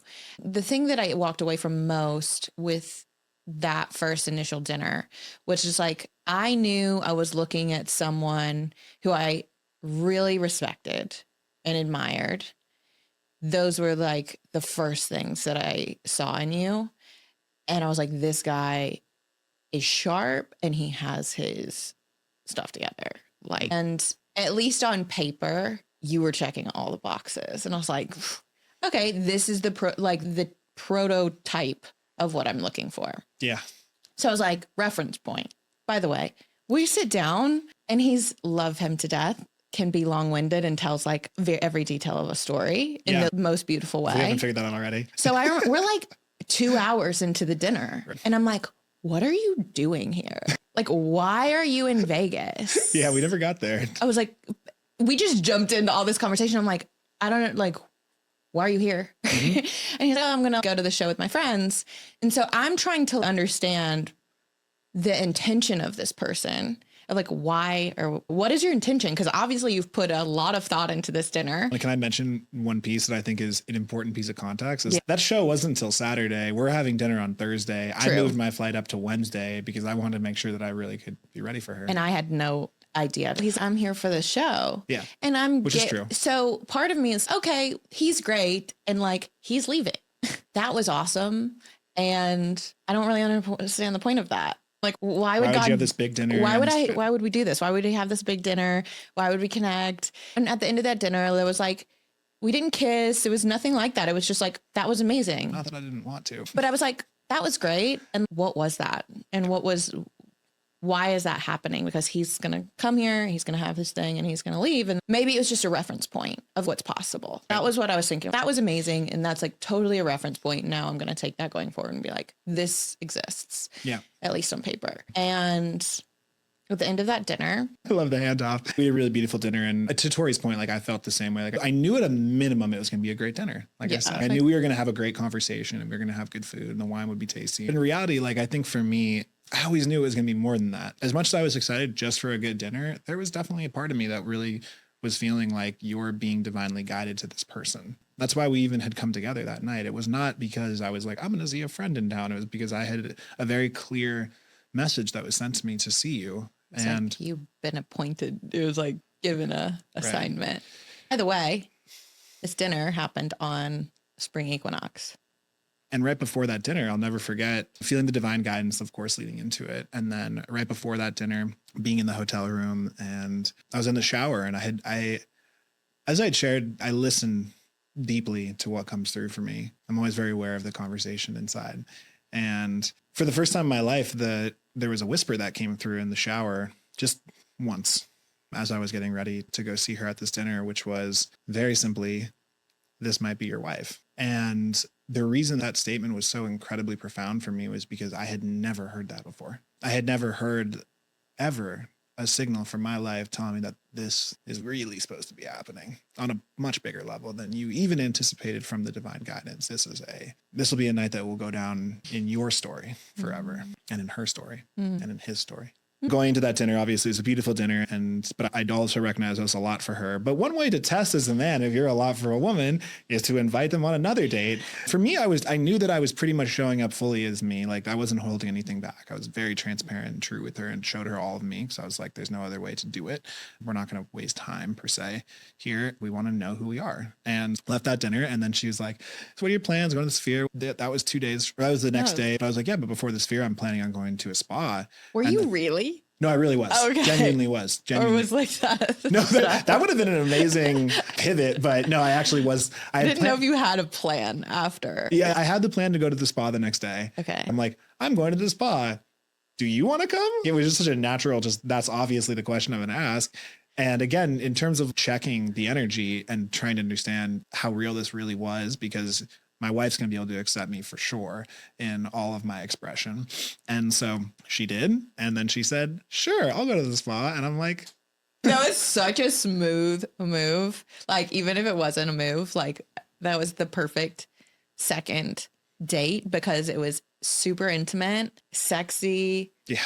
Like, spacious in the sense that it gave us a lot of room to talk and get to know each other. Yeah. And yeah, it's got to see each other. It was like, this is going to work out for a lot of reasons. Yeah. Tori and I have both been very committed to our bodies for the last couple of years. Another episode for that. But it was like, I think the reason I even share that, like, it's in a lot of ways, like, we were preparing for each other. And so going to something like the spa and being able to, like, just to show ourselves to each other, I think was really beautiful because we had worked hard on all elements of our life, including ourselves physically up until that point. And now we're over here like 17% body fat, like we're crushing it now. And I'm so proud of her and of us. But anyway, the spa experience was obviously awesome for me. I had a great time. For me, I think a lot was coming through in that experience because of what she described. Like, it was a slower space. It was a space we could really be intimate and connect. I think the biggest thing was the conversation that we had at the end. Like, he and I can talk about anything. And we realized that really quickly. And we, over the course of that day, were feeling into slowly just like moving towards each other and getting closer, because it was not awkward, but at the beginning you're like, I don't know this person and I'm in this intimate environment. We were just finding our comfort level, at least I was, in terms of like how I wanted to be close to you, of what felt true and like safe for me. And we end up in this like sauna, and it's just us. And I think it was, here's the deal. I don't even know what they have these things at the spas now called like crystal rooms, and you just go and sit in it. We don't know what's happening. There's no, there's nothing that's happening. It's just you just sitting in a room. So you're in one of those rooms. No disrespect to the spas. I'm sure they're there for a reason. Shout out to the Lapis Spa. Fontainebleau. Yes. It's one of the best. It's the best co-ed spa in Vegas. Yeah. And originally we weren't planning on going there. I had gotten passes to go to a different spa. And then she texted me 2 hours before I had paid for everything. No, yeah. And did they give it? No, I did get a refund, but there was a tough journey because she calls me. She's, hey, I don't think the one you're going to is co-ed. And I'm like, oh shit. Yeah, it was Canyon Ranch, which is apparently a great spot. But she's like, it's not really, they don't really have co-ed spaces. And I'm like, oh my gosh. So I scrambled that morning, and over the following 2 hours, I got a refund, got the next one. But we had this conversation at the end of our time in the spa, and yeah. So basically what happened is this whole time I'm internally assessing, like getting a sense for, are you legit? I'm feeling him out of like, how real are you? If you've been watching Tori for a long time, she's literally seeing everything all the time. I feel the energy behind the words. Yeah. I notice what's not said as much as what is said. You're on high alert sometimes a little bit. Yeah, I can be. Yeah. Of like, how much can I trust you? Exactly. Are you safe? Or are you full of shit? Yeah. Because you can sound really good and say all the right things in the right words and use the right language. But that doesn't mean that it's embodied or that you can back it up. It's about where it's coming from. Yeah. And particularly with men, are we speaking from our heart or are we speaking from our head? And she felt me in my head at times. Yeah, at times. But sorry, go ahead. I was going to say this particular conversation shifted that. That's what I was going to say. It shifted both of us into our hearts. Yes. And what happened was he just brought up, he was like, look, I'm loving our conversation and all of the things that we're chatting about. And I want to name the fact that I feel something that I'm feeling and sensing right now, which is like that you're holding back or that you're like a bit guarded. And he was right. And so that he tossed me the ball in that moment and was like, are you going to be vulnerable? And I took it and I was. Yeah. You dropped pretty quickly into that. Yeah. I was like, okay, I guess we're going to go there because what are we doing here if not being real? And again, it was the invitation. It was like, for me, I think one of the things we can do as the masculine more than anything is to make sure that the feminine always experiences sovereignty, even within the safety of the space that we hold. And so for me, it was about having a moment to be able to say to you, like, hey, it's okay to just say what's on your heart and on your mind. It's not going to hurt me. It's going to be accepted here. And then, of course. Yeah, I did. I think I didn't know that until he offered that question. I didn't know. I hadn't checked in with myself about what am I holding back or like what is holding me back? Because at that point, my heart had not opened towards him. My mind had, and I was stimulated intellectually and like mentally and all of those things. But my heart was very guarded. Yeah. And what I ended up naming and saying was, how available are you? Because when I had first met him, he was in a long-term partnership and I knew that had ended the year before, but I didn't know if there was unfinished business. And there was part of me that was trying to sense if he really was available for real connection or if there was still ties to his previous relationship that would prevent him and hinder him from being able to really open himself up to me. And I know this is day 2. Right. But in the experience, it feels like you're already like 4 years down the line. Like we're packing so much life into such little windows. For me, I was 33. I'm like, I'm not here to waste my time. I know what I'm looking for. I know what I want. And there's no need to or reason to hide or prolong the truth. That's it. That part. because the truth is ultimately what's going to get me to the answers I need so that I can decide what's right for me. And so I was honest and I shared that with you. And there was part of me that was unsure about what was driving your interest in me. And I'll just say for me, the beautiful thing about being in a relationship is it heals the parts of you that you don't know that they need to be healed. In the case of that particular question, it actually gave me a moment to honestly look at the core of what Tori was getting at, which is kind of like, why are you here? And can you really be here? And I had my why. That was super clear to me. But can you really be here was a question that I think in the mix of all of the magic, I think it was one that I needed to hear and needed to have asked. And it gave me an opportunity with her to be really vulnerable and to just drop straight into the most recent heartache that I have experienced, which was not something that I was necessarily ready to share with someone on a second time being together. But I knew that the one thing that I desired the most was to set a standard collectively for our relationship.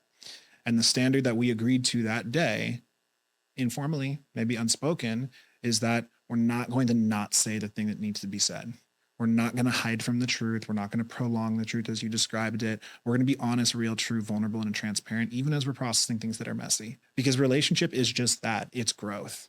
It's you're in this together, locking arms and climbing up the mountain. We're going in this journey together. And so I knew in that moment, it was my responsibility to share with her honestly and transparently about that relationship, what my grieving process looked like, what my process of releasing looked like, the things that I had done to make sure that I could be fully open and available. And I think that particular moment was like really transformative for both of us. And I think I felt like that for me was a big opening in the relationship. It was, because up until that point, the only thing I knew about you was that. I didn't know outside of the night before, like my entire understanding of who you were was you in a relationship. Right. And so what I was seeking from that was like, what's your intention? Yep. And what's your capacity to actually deliver on that intention? Yep. It's the why and the how. And I think because of the level of honesty and vulnerability I showed up with, it invited him to do the same. At the end of that conversation, so much energy shifted for me in the sense that my heart opened and I walked out of that saying, I feel connected to you. And now I feel safe with you. Yeah, it was the beginning of Tori's guard coming down and her welcoming. Yeah. It was the beginning of the guard coming down. We're probably an hour, like 7 of hanging out over 2 days. For us, it was never about time. It was about feeling. It was about feeling and certainty and certitude and trust and honesty. The way you show up to something is the way you show up to everything. If Tori and I couldn't show up vulnerably and honestly for each other in that micro moment, what would that mean for us as a partnership? What would that mean for us in this union? And that's what the feminine is doing, is tracking safety. Yeah. And whether it wants to or not, it's just naturally programmed. And like you said, like how you do one thing is how you do everything. And that was going to set the standard or set the like basis for if I felt like you could meet me at the level of vulnerability I was willing to meet you in. And if not, that's totally okay. Like you don't have to come here, but my king will. Yeah. And I think depth of the connection was never the issue for us. It was a question of like, when you were in the depth, what are you still hiding? Yeah. And even in the depth of the sadness, the happiness, whatever emotion you might be experiencing in that moment, how raw are you willing to be? What's coming through for me right now is this question that's come through for us multiple times, which is in the moment that you're facing the opportunity to stand in truth or to not, the question that comes through is, what are you going to do about it? Yeah, that's right. What are you going to do about it? Yeah. You have a choice.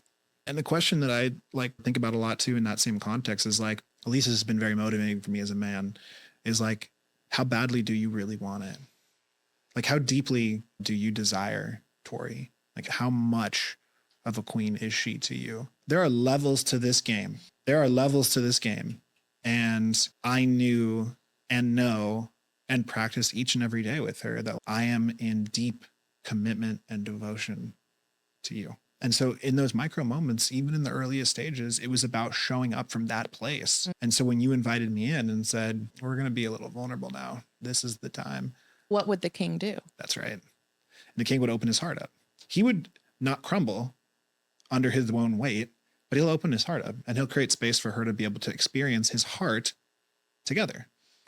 That conversation set the tone and the standard for radical honesty in our relationship. In a big way. Yeah. And that really has been like one of the most core elements. There's a few that really stand out to us, and I look forward to sharing more about those. But like the idea of radical transparency has been a game changer for us. We just live in a really naked household. There's really nothing that we don't know about each other in terms of how we're feeling, no matter if it impacts the other person or how messy and unprocessed it is. And it is powerful, and it sucks sometimes, and it's disruptive, but it's really important. It maintains the level of safety. Like safety can only be sustained when you know that there's nothing that's hidden. That's just, Because the moment that you start to repress or filter the truth or sweep it under the rug is the moment that the truth, love and truth for me are synonymous. yeah. Tori's point is so true, which is just like love and truth are synonymous and are conjoined. Like you can't separate the two. You can't tell me I'm lying to you and I also love you. Like The most loving thing I can do is is tell you the truth. I can't lie to you and love you. Like, because by lying to you, I'm not loving you. And I think for us, just like having that as a cornerstone is really difficult when you're first building a partnership, because we're two practiced people who understand the depths of each other. Like introducing that into a container at this stage has been really new for us and expansive, because it's asking us to hold a lot. But the way that I see it and the way I see everything in life is like, it's a question of like, how big of a game are you willing to play? And I've referenced this a few times in our conversation today, but like, how big of a game are you willing to play? And for me, I want the biggest game. Like I want to be a master of my craft. I want to change not just the lives of a few, but the lives of millions, of billions. And so what that means to me is I'm playing a big game, but over here, I'm going to play a big game. I can't play a big game here and a small game here. I have no choice but to play a big game everywhere. And so the commitment we make to each other comes from that place. We want to experience all of life. And to do that requires us showing up vulnerably from that first time that we were together, now all the way to this 2-month epic extravaganza of a relationship. Yeah. For context too, there was like no dating period. No. What happened after the spa date was that we ended up closing down the spa. Oh, you missed something super important. Our first kiss. Yes. We ended up having this amazing first kiss. They kick us out of the spa. Yeah, the guy last comes one's in through, there. knocks on the door. He's like, gotta go. And we're like, 1 second. Here's again, it's just like, this comes back to this question of like, how open are you? And I think Right. in that moment, we felt each other's hearts. Mm. We were open. And in that space, the chance of making out goes like way up. And he looks at the time and he realizes Yes. I was He's- like, I am real late to the next thing. late to this concert. Yep. And so in a tizzy, we closed that out, and we've just been in a portal for 2 days. And Yeah. it's been like drinking out of a fire hose energetically of intensity. Yep. And he just get like in this sort of like busy, now a little bit chaotic energy of I gotta go, but like I've gotta Oh my gosh. When we were leaving the like spa, what are we gonna do now? We Yeah, just it was- had this like intense connection, and, then we and now pop it's out like in what the do real we world. now we're like, wait, now what? Yeah. And I'm, by the way, like I'm in this moment where of course I want to create stillness for her so I can be like, what do you really desire? And I got my friends calling me and they're like, dude, you're like 2 hours late. And you're Where gonna miss are this- you? You're going to miss this show. And by the way, we're not very happy with you. And I'm like, what would the king do? What would the king? Yeah. So we stay grounded. What he said was, there's a thread here with you and I want to pull it. And this is an invitation, but I would like to miss my flight on Sunday. Yeah. If you have a desire to see me again, because I was going to San Diego She was the leaving next town. day. And he was like, you go to San Diego, you think about and feel into what's happened over the last 2 days. And you text me in the next 24 hours and let me know if you have a desire to see me again. Yep. If so, I'll miss my flight and we'll go from there. And yeah, It felt like that. It really felt like we went from that conversation to being right here, but it wasn't that simple. She took off to San Diego and I was in Vegas. And over the next day, I have 2 threads playing in my head. One, I'm about to see my high school friends and we're about to probably consume more alcohol than I've consumed in the last year of my life because I very rarely drink. And 2, Tori, I should probably give her some space because I know this has been a lot for her. So that gets combined into basically not talking all of Saturday. She sent me a text while she's in San Diego and she said, I'm thinking of you. And of course, that right there was like a full body flush of love. It just felt so incredibly affirming to feel that from her, especially even before I had reached out. It was so incredibly affirming to receive that message and just to know that I had been thinking about her nonstop, and to know that she was all that I was present with her, even as she was in San Diego off with a friend doing her thing. Like it was. So this is just like to goes to show, ladies, don't be afraid to like go first. Don't be afraid to tell a man how you feel. Like the right man is going to be lit up by that. Oh, lit up. Yeah. The person that's not for you is going to be like, oh my gosh, that's too much. You know what I mean? No question. And so when I just said the truth, I didn't wasn't gushing. I was just like, I'm thinking of you. Tori's a scientist at times. She literally just meant I'm actually thinking of you. Just thinking of you. And for him, that was like green light. For me, but she gave me that green light with that message. And so yeah. I still didn't even respond to that message. Which, oh my God. Because that there was a little bit of uncertainty, but the next morning I woke up and I think there was some uncertainty for her because I didn't respond to it. The next morning I woke up and of course, before I even talked to her that day, I canceled my flight. I said, I'm going to go put myself together and check out this hotel and I'm going to give her a call. And of course gave her a call and said, so what do you think about me staying here?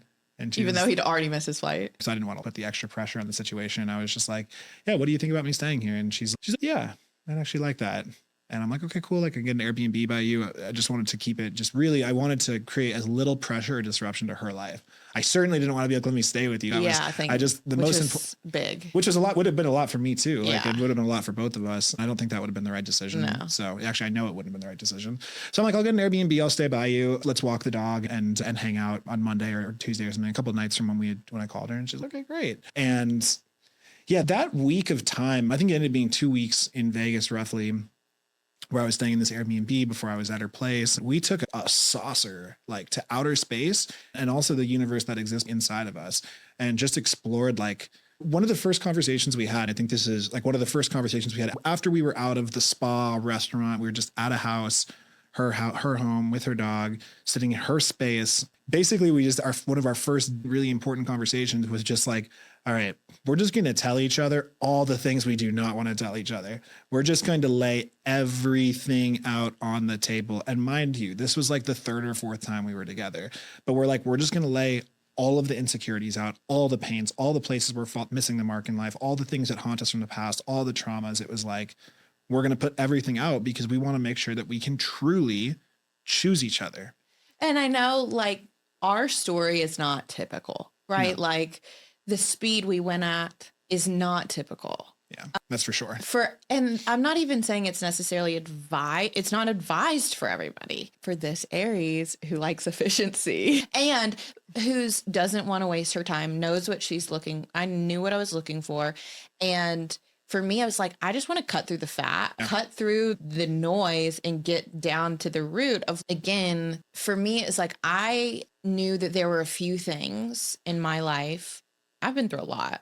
The things that I shared with you are the most life-shaping things I've ever been through. Your truths. They really are your core truths. And there were a couple things that I knew that if I would have to share, that would be hard to share, that we're going to be make or break moments. Yep. 100%. I was like, I'm going to either throw up or I'm going to get this out of saying what I need to say and putting it out there, and the vulnerability of that, of saying, this is who I am and there's a chance that you reject me. Yeah. And I'm going to do it anyway because I will not be haunted I'm not going to not share it and then be haunted by it, knowing that there is going to be a day and a time where it does have to come up, what could be the greatest love of my life. And I'm not going to allow myself, I'm not going to do it. It was almost like, I'm not going to do a disservice to myself.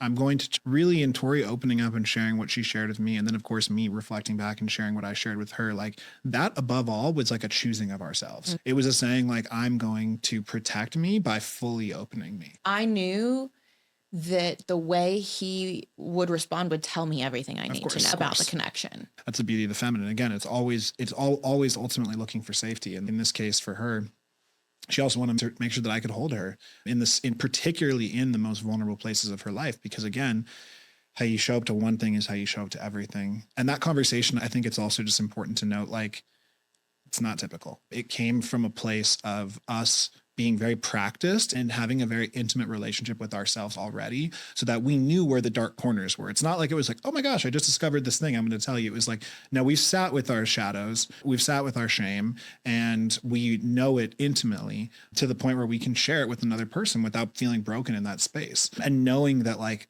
Tori knows that I can't love her unless she shows me all of her, and vice versa. And so I think in that moment, by choosing ourselves, we were able to then say, I choose you too. By Tori saying, I'm going to share myself openly and freely with him, I'm choosing me by doing that. She then gave me an opportunity to truly wrap my arms around her if I wanted to. I don't love you. This is a deal breaker. You're too much. Yeah. But it was I think a really important way that you can understand your connection for someone is in those moments of their shame, in their moments of brokenness. Do you find your devotion to them turning on or offline? Do you find your love for them to be deeper or more shallow? Do you find yourself wanting to go closer or go further away? And for me, in those moments, even though they were things that were shared with me that were new for me and things I hadn't experienced before, I was like, I am more devoted to her now. I want to show up for her more fully. I want her to feel so safe because I'm so in love with her. I want to make sure she feels love in all elements of her life, including the stuff that hurts. Yeah. The way that he received me in that showed me the man that he was. Like, that was the thing that revealed to me that he was my person, and that he was, when he said he was choosing me, he was choosing all of me. Yep. And that I wasn't showing him the version of me I thought he wanted so that he would choose me. I was showing him my authentic self, and that not was enough, but it was like, I want this. Yeah. Again, it's choice, right? It's I want you. It all comes for back. all that you are. And it all comes back to a really important theme of our relationship that we've developed, which is this idea around sovereignty. And if Tori at any moment in that scenario felt like, I can't share this or else I will hurt him, lose him, we'll break, this won't happen, etc., that would be the first fracture in her sovereignty in our relationship. That would have been her first moment or opportunity to say, I'm sacrificing myself for you and for us. And for those of you that have heard this before from Tori or are new to this concept, you will not have a healthy relationship if you are sacrificing yourself for it. Your truth. Yeah. If you are sacrificing yourself for your relationship or your partnership, it will not work. It doesn't mean it can't. It just means that you have to come back to a place of balance where you're picking yourself first. And for Tori and I, we spent so much of our life leading up to that point of choosing ourselves. She had been in really a deep selection of herself process for many years, but it took this idea of calling in your king or your queen. It's not a shout to the universe of just, hey, come over here. It's like, how deeply can I commit to me? How deeply can I love myself? How deeply can I allow myself to express my truest and most authentic form? How closely am I connected to my dreams? How much am I living in integrity with myself? And so while our conversations were big and bold and beautiful and wide and had a lot of depth to them, they were actually quite easeful for us. Yeah, because I think that point around, we had chosen ourselves, meaning we had built lives that were doing work and had the relationships in our lives were a reflection of our authentic self. It wasn't, if we had met at other points in our lives, like, we wouldn't work. Right. You know what I mean? We wouldn't be able to receive each other. But 100%. This was for me, and I shared this on the episode around what I did to prepare to call you in. But like, a big part of it was like grieving old relationships, cleaning out that stuff in the past, and aligning my life in a way, like choosing the things that I wanted, and living the life I wanted to be living versus, again, living out of alignment and then expecting to have an aligned relationship. It's just if there are things, big things in your life that are not congruent with your truth, like your internal world is one thing and your external world is a completely different thing, then it's going to be very hard to call in a love that reflects the deepest parts of you. The core code here that you're bringing forward is just that, and it's said many times, but it's so important to be aware of this, is like your reality is a direct reflection of you internally. And the way that you choose to live your life will be the way that life will live with you. Like your universe responds directly to the way that you choose to wake up every day and commit with, again, surrender and aligned action. And so I think for Tori and I, like we had been through that journey of taking aligned action in our life, doing the things that felt truest to us, but also just being in full trust and surrender. Even the following the signs, even the experience of meeting her was a direct result of me just saying, I'm seeing this small sign from the universe and I'm going to pursue it fully. Same. I wouldn't have met him at all if I hadn't followed the signs to go to Burning Man. It started all the way back then, years ago. And really even the choice of going to Burning Man, how long ago how much further prior did that point in your life get to where you were like, I'm going to be on this? There were so many moments there were so many moments I had to choose myself before I met him to lead to him. The moment I decided to leave relationships that were no longer aligned for me, there were like the moments I decided to start my business, the moment I decided and not do what I had been doing, the moment I decided to step into the unknown and go to the Burning Man a week before, not knowing anybody, and the things that led to it. He was the 50th domino in a line of dominoes. And we think, oh, it's just going to be at the beginning. I just have to make this one choice and there's my partner. Because no, this is a result of continually saying yes to the mystery, saying yes to myself, saying yes to the unknown, pushing my edges, going to the dark places, like excavating my shame, meeting myself and choosing myself. And then ultimately we connect. And it seems like all of a sudden, like this unicorn flies out of the sky. And I mean, it comes back to the question of what reality are you choosing to live in? And for us, like we've tuned into this frequency that we like to describe as the fairy tale frequency, which isn't saying that everything is going to be perfect, to be clear. Fairy tales aren't all perfect either. Actually, the reason it's a fairy tale is because of how it ends. It is a fairy tale ending. It doesn't mean that the story itself is all just going to be roses and butterflies. There's going to be some pain along the way. Yeah. But we've tuned into this idea that it's all perfect ultimately. It's all working in our favor. It's all designed for us. And so that really sparks like a deep-seated joy in all of the moments of gratitude and the pain to some degree for us.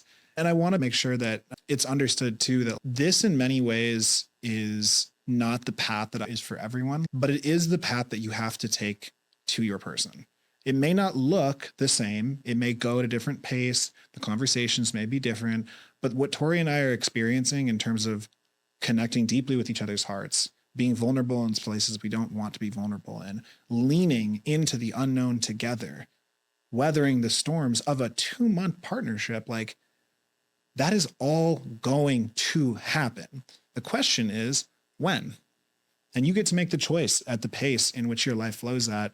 But I think in a lot of ways, the other piece of it too are the actions that you're taking in your life, are they depleting you or are they energizing you? Mm-hmm. And I think with our relationship, in spite of the fact that we have explored so much and taken so much on and cracked open this really big season of our life together, it could easily be perceived that that's taking more away because it requires so much energy to commit to it. But we're finding ourselves even more inspired now. We're finding ourselves more lit up. We have a deeper desire to want to share. For the feminine, I'll just speak for myself. What I've experienced is in the letting go and the shedding of the fear of allowing myself to receive, allowing myself to be held, allowing myself to trust the masculine, that you are who you say you are, that you can and will show up for me in the ways that you have committed to. There's the rub between, am I going to let him or am I going to resist him? And for the feminine, I've been able to, one of the biggest things I've received, and man, have I received so much, because I'm in the deepest season of receiving I've ever been in, is the safety to let go of the need to protect myself so that I can be present and I can stay soft and I can be open. And so one of the things that we talk about for me is one of the codes that's come through is how wide can you open? Yeah. And how wide can you stay? Like how much can you open and how long can you stay that way before you don't feel safe and you close and you retract and you withdraw. Yeah.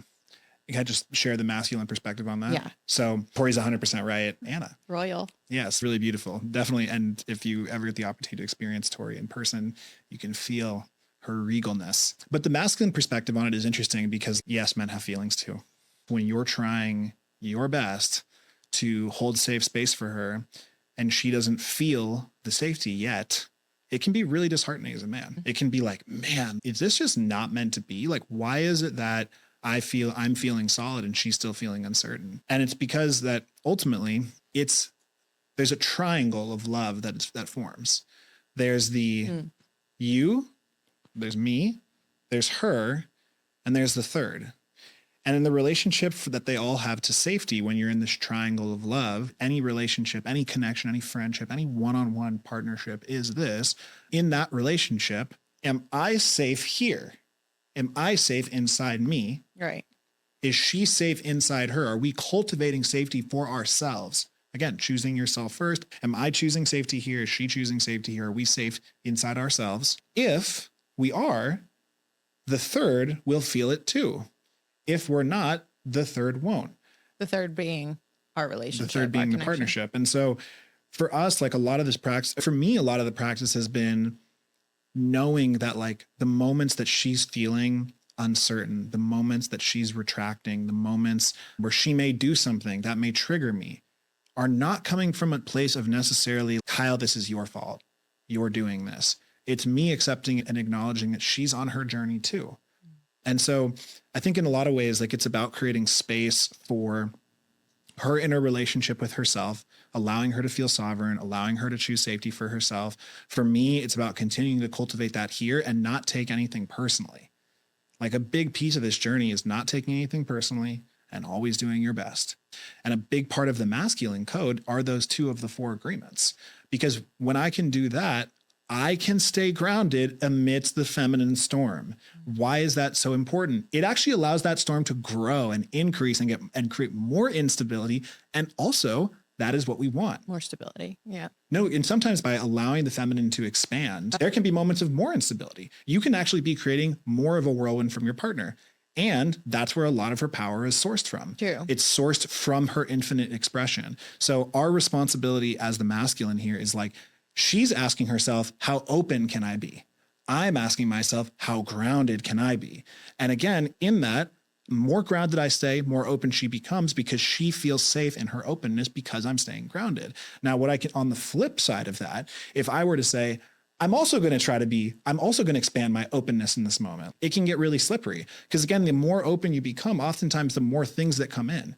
Shadows, shame, darkness, sadness, triggers, and so forth. The more open, the more I'm allowing in, the more safe I am. So again, more comes through. If we're both operating from that space, who's holding the other person when we're feeling a moment of challenge? One of the biggest dances that we've learned to play with each other is really knowing that the dynamic is inviting one or the other forward. She may be invited forward to be like, this is my time to be in my whirlwind of feminine emotion. That's an invitation for me to come forward in my masculine. There also may be times where I, in the masculine, feel like I need to step into my emotions. I need to share vulnerability.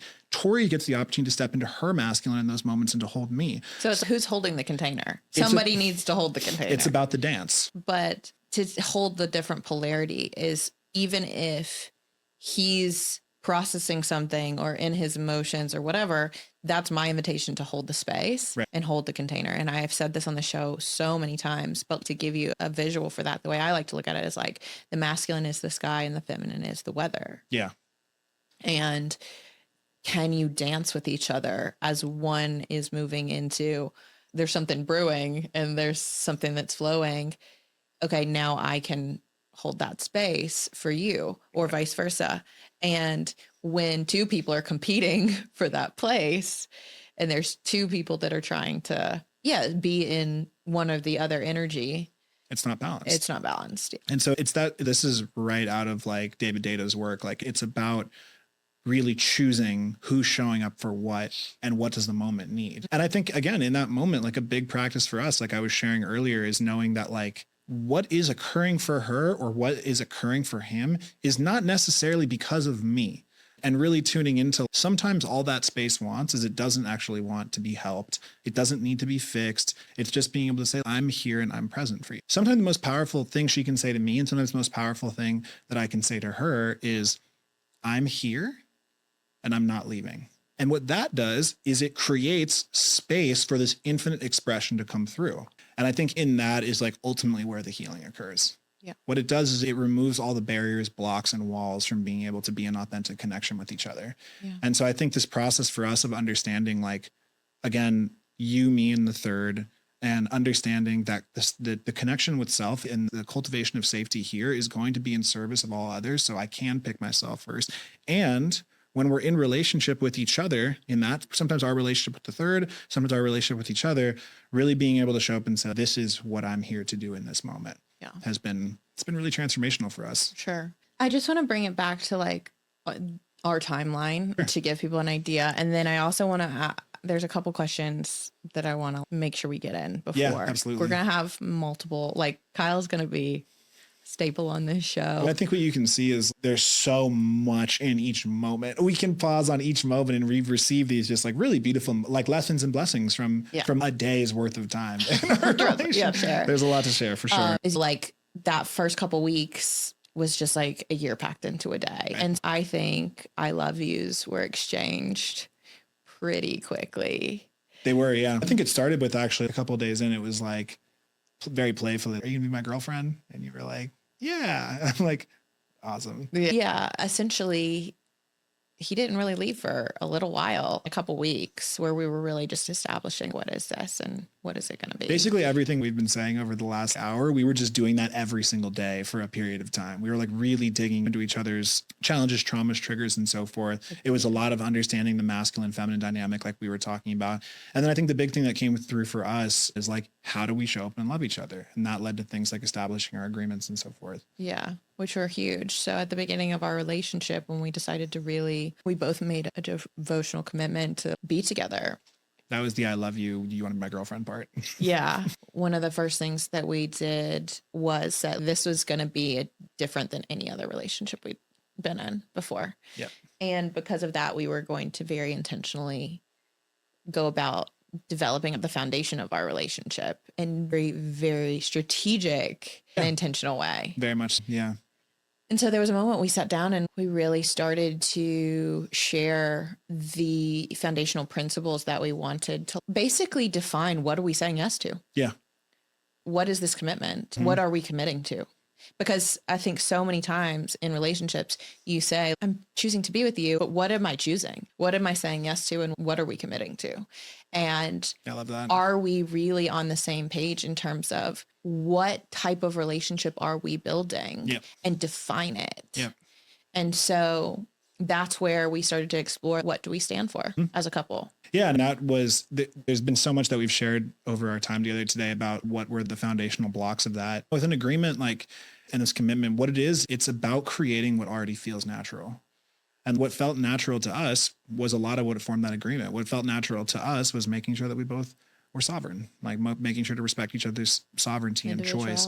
What was true for us is honesty, radical transparency. Like, it didn't take necessarily putting it in writing for that to be real, but putting it in writing is an essential thing for us to come back to in the moments we don't feel it, where the moments you feel disconnected, dysregulated, where it's hard to come back home.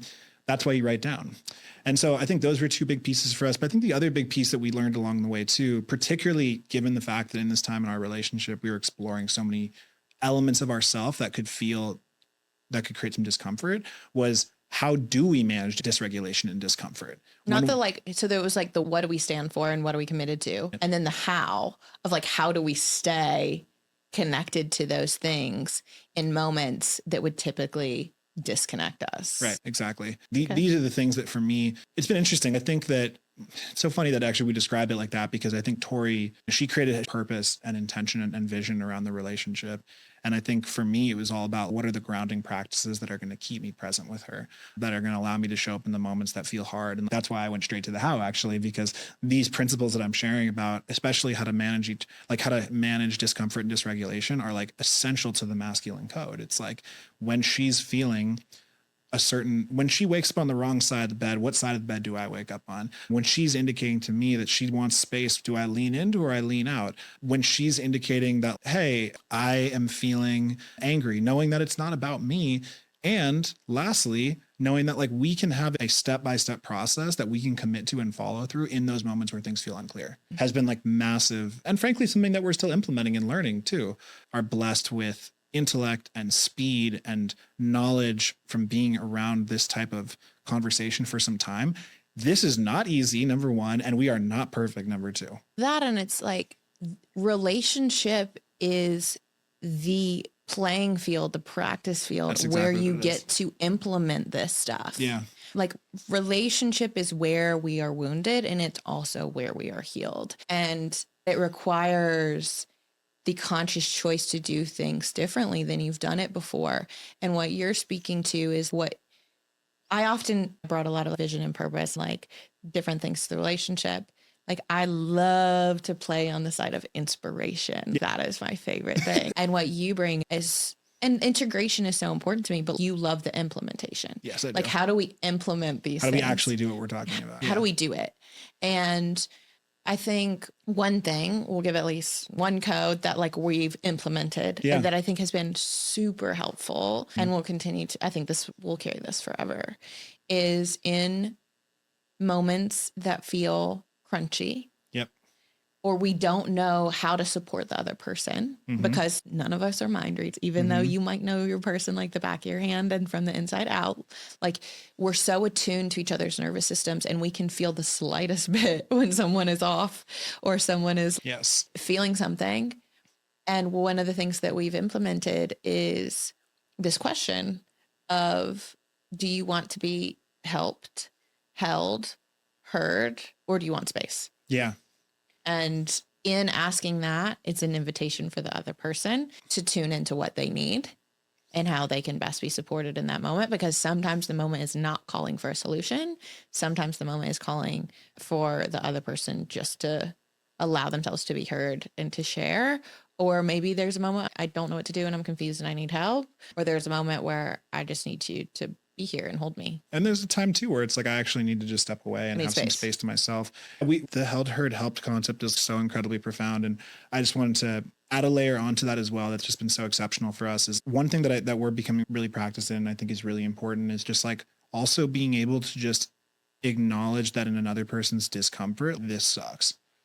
So it's if Tori comes to me or if I go to Tori and she's having a difficult moment, the held, heard, helped question is so important, and I'm here with you. I don't like this. For you, for me, this is gross. This is not fun. And just naming it and letting them know, okay, I see you in your pain, versus bypassing it. The fixing concept alone is basically bypassing, because you're essentially not actually giving that situation any attention that it wants. Yeah. Like it wants to be seen. There's a reason something is coming up for her or for me. And so this idea of like first acknowledge and empathize and be present. And then I can ask her, hey, baby, I'm here. Can I hold you? Do you want me just to hear you, or can I help you? And she may go through those cycles in her head, and she may say one of them, and she might also say none, in which I say, do you want some space right now? And she says, yeah, actually, I think I do want a little bit of space. Give her space, let her go through her process. Again, choosing herself first. We meet back again with each other in a more regulated state. And then, who knows, there's a high probability when Tori comes back to me after taking space, where if I ask that held, heard, helped question again, I will likely receive a different response. Totally. She may come back and say, I'm feeling more regulated because I chose me, and I actually do want some help on this thing. This thing's bugging me. Or I actually just really want to voice this. Can you just hear it? Like, I gotta roar. I gotta get this out of my system. But I think a big piece that's coming through right now, I think, in this conversation is this idea around, first of all, everything is an invitation, like we've been saying, as is the held, heard, helped. And secondly, can I be regulated enough to be able to show up to her in her grief, sorrow, sadness, etc., and be able to be present with it without disrupting it? Can I be solid and firm next to her without making her feel more of what she's already experiencing, without me trying to go fix it? Can I just be with her? And that takes regulation in myself. So it's regulation in me so that I can be present with the thing that sucks for her, and that I can open up space for her to help to question, or give her the space that she needs. When she's ready, she'll come back to it. Yeah. And be able to like, because sometimes your partner's shit is going to trigger your own shit. That's my point. Yeah. Like, that's exactly so, it. Yeah. Because I think you said it beautifully about the agreements.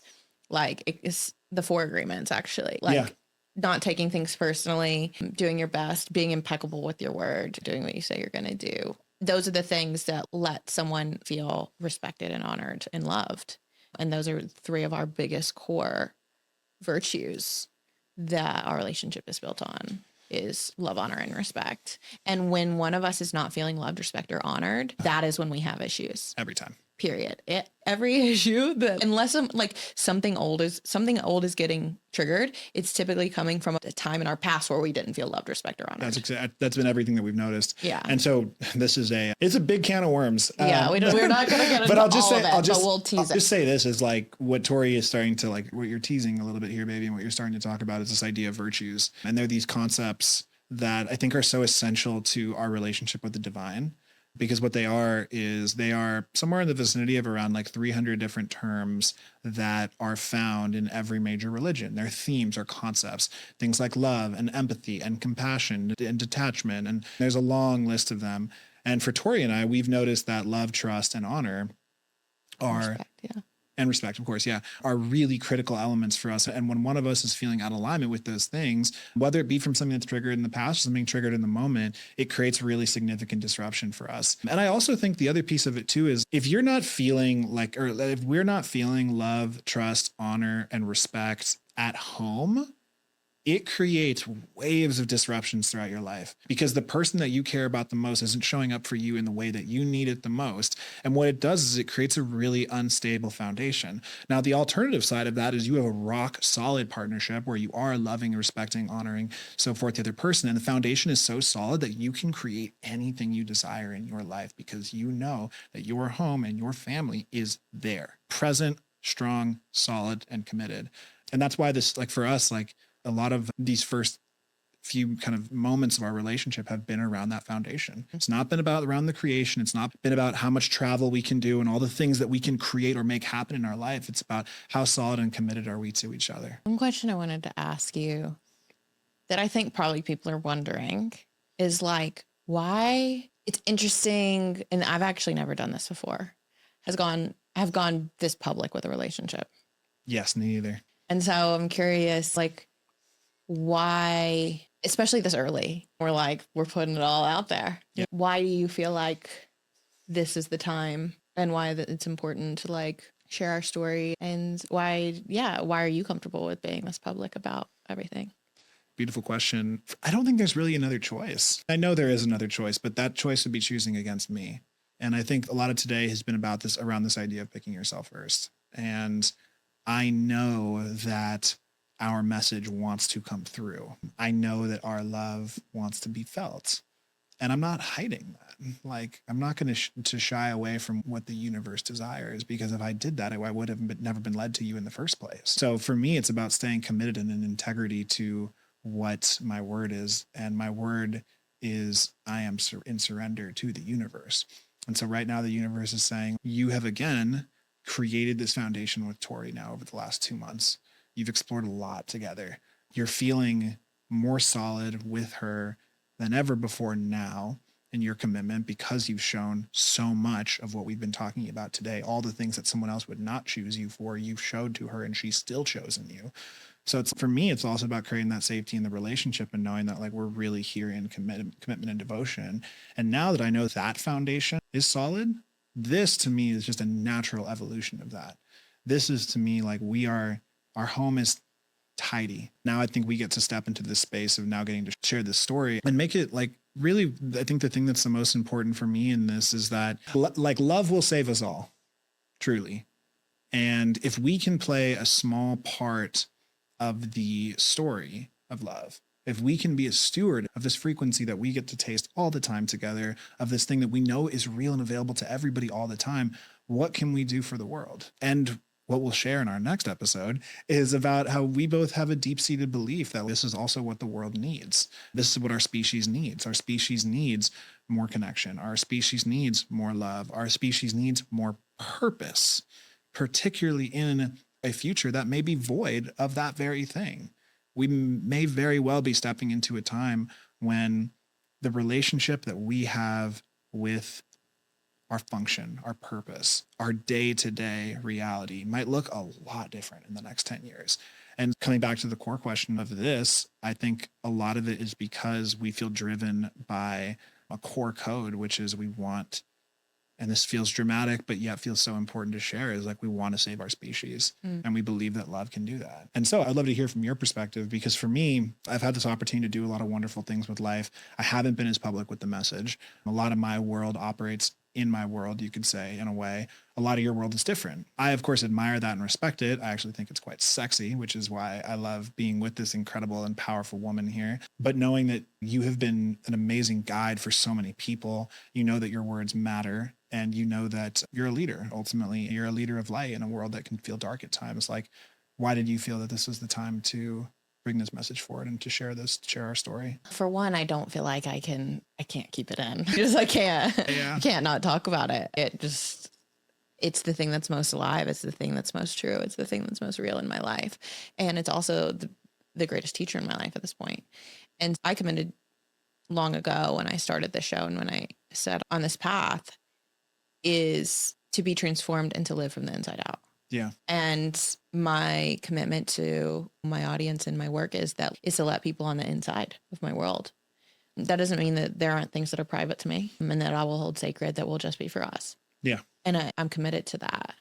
At the same time, I think that the third, like you, me, and the third, like I have my mission and my message, you have your mission and your message. And then like our relationship has a message. For sure. And so this is us just starting to open that mouthpiece and like sharing, because I know for me, it's so helpful to have a reference point for what's possible. And as a woman, the truth, and I've shared this on the show, is like, I thought that on some level, there was a piece of me that was wondering if what I was asking for was too much, and that this kind of love possibly didn't exist, and that I wasn't going to be able to have everything I desired, that I was going to have to sacrifice some things. And meeting you showed me that's not true. And I want other people to know that's not true, because I don't know that we have enough examples of healthy love and healthy relating and liberated love. And that is what my mission personally is, personal and collective liberation. Yep. And to liberate ourselves from the beliefs and the stories and the trauma and the things that prevent us from having, at the core of it, my desire for this and like all the things that we will co-create in the world is not that we won't have challenges and not that we won't go through things, and perfection is not ever the goal. It's more about being transparent about our world and our life. And yeah, I think that's why. I think that people will eventually, like, they'll either resonate with us or they won't. It's going to be really clear. I think the thing with us, like that, you're doing such an amazing job highlighting, baby, is this is the unedited, very real story of what we are experiencing. Yeah. I think the biggest intention here is that we don't want to live a life any different than the life that we preach. And we preach a life of authenticity and vulnerability and the importance that even in your sorrow and your shame to show up fully as you. And that's exactly what we're going to do here. My intention more than anything with you is to give a very raw depiction of what this idea of conscious partnership and love looks like, and make sure that it's also communicated in the same sentence of this is not going to be quote unquote easy. It's going to be easeful, but it's not going to be easy. We're still going to face all of the challenges that life has to throw at us. But for me, it's always about not necessarily the challenge itself. It's about how you choose to respond to it. And I think that's for us where like our practice lies, is experiencing this life together and learning how to show up in a way that ultimately honors each other and honors the agreements that we've set for each other. And I think at the core of it, Tori talks about her message of personal liberation and so forth. And for me, we've spent a lot of this episode teasing this idea of wanting to save our species and wanting to be stewards of humanity. And for me, I want more than anything for the light of humanity to burn brighter, bolder, and forever. And in a lot of ways, like we shared earlier, Tori and I are walking on a very similar path towards a very similar purpose. And we looked to the right and she looked to the left and we waved at each other and said, I think we might be able to do something together that would matter. And that, of course, births this idea of the third. And it really, if there's a message that I want to come through more than anything, and I'm gonna steal a little bit of your thunder. Is that okay? Steal a little bit of Tori's thunder here, because Tori has recently launched a new Substack and it's awesome. And I highly recommend it. And we will definitely make sure that you can find it probably in the show notes below. Yeah. How do you stay human in an artificial world? How to stay human. And I think for us, when we really get to ask ourselves, like, why is this message wanting to come through now? Why are we sharing the story of our love now? Is because we desire for you and for us to stay connected to our humanity, to stay connected to our truth, to stay connected to our fullest expression of ourselves. We believe that humanity will be the greatest antidote in an artificial world. We believe that the most important thing that we can do for our species is to live full, free, abundant lives. And I hope that my deepest hope for sure is that the people that hear this message are able to find a path, at least that starts to open on their way back home to themselves. Yeah, it's about staying connected to what's real. Yep. And that's our commitment. It's to being real. It's beautifully said. And what's real is, and what's true for us is what we've shared here. And those are the conversations that we're going to be having, that I'm having, and that what we're talking about on the Substack is, what can you hold on to that's real? What anchors you in the midst of, in a world that is so artificial and so many relationships, right? Yep. How many relationships are we calling real but are artificial? Yep. And this is a call to reconnect to and stay connected to what's real. And I also want to add one important piece in to what Tori's saying, because I love that baby. And what we've discovered is a lot of our balance is that Tori keeps us grounded. She connects us back to our truth, like she describes it. She brings us back home to ourselves. And while that's a really important part of what I bring forward too, that's a huge gift of hers and a really big contributor to this co-creation that we get to bring forward. And for me, the message that I want to make sure is shared here too is that, yes, we are connecting back to our humanity so that we can stay human in an artificial world. And also the world that we're walking into is the best time ever in human history. Like, it is the most abundant time to be alive. We will be able to create more, save more, and help more in the next season of our existence as a species than ever before in human history. So our invitation through our words and what we get to share is to really come back to that idea that this is the best time to be alive. And in this time, your wildest dreams and imaginations are closer than ever before. Thank you for being here. Thank you for being my partner. Thank you for being my best friend. Thank you for being the person I'm going to co-create our dreams with. And yeah, there's no one in the world I would rather be sitting next to and living life with. And I'm so excited that, like, I'm living in a dream right now. I've envisioned this. I've wanted so bad to have a partner that loved me and understood me and saw me, and also that I could do co-create with in the world. And so thank you for making my dreams come true, but just for being who you are. And this has been so exciting, because what I wanted more than anything from this conversation was to introduce you to my world, because you're so important to me and are going to be such a part of everything that's coming in the future. I want people to know and have a reference point for what men really look like. Received, it's the same for me. And I shared with you before, like, you are the first partner that I've had that I've really deeply desired to create with. I want our shared experience and life to be available to everyone. I want to stand on stages with you and be behind many mics. So may this be the first step in a really incredible journey together, and know that I am so incredibly here and present for you, in support of you as you are in support of me. And I'm not going to go anywhere. And thank you to the Coachable family for welcoming me in. Whew, it's hot. I love you. I'm so excited for what's coming. You guys, thanks for being here, for listening to the beginning of our journey and for all that's to come. If you want to stay connected to us, you can follow us on Substack and it's called How to Be Human. You can get it in the show notes. And Kyle's going to be starting his socials soon and bringing his voice to the world, which is, this is the time. This is the time for him. And I'm so excited for that. So stay human, stay open to the mystery and the magic and the fairy tale. Yeah. My deepest blessings to all of you. We will be seeing you again very soon. That's it for now. Love you. See you next week on the Coachable Podcast.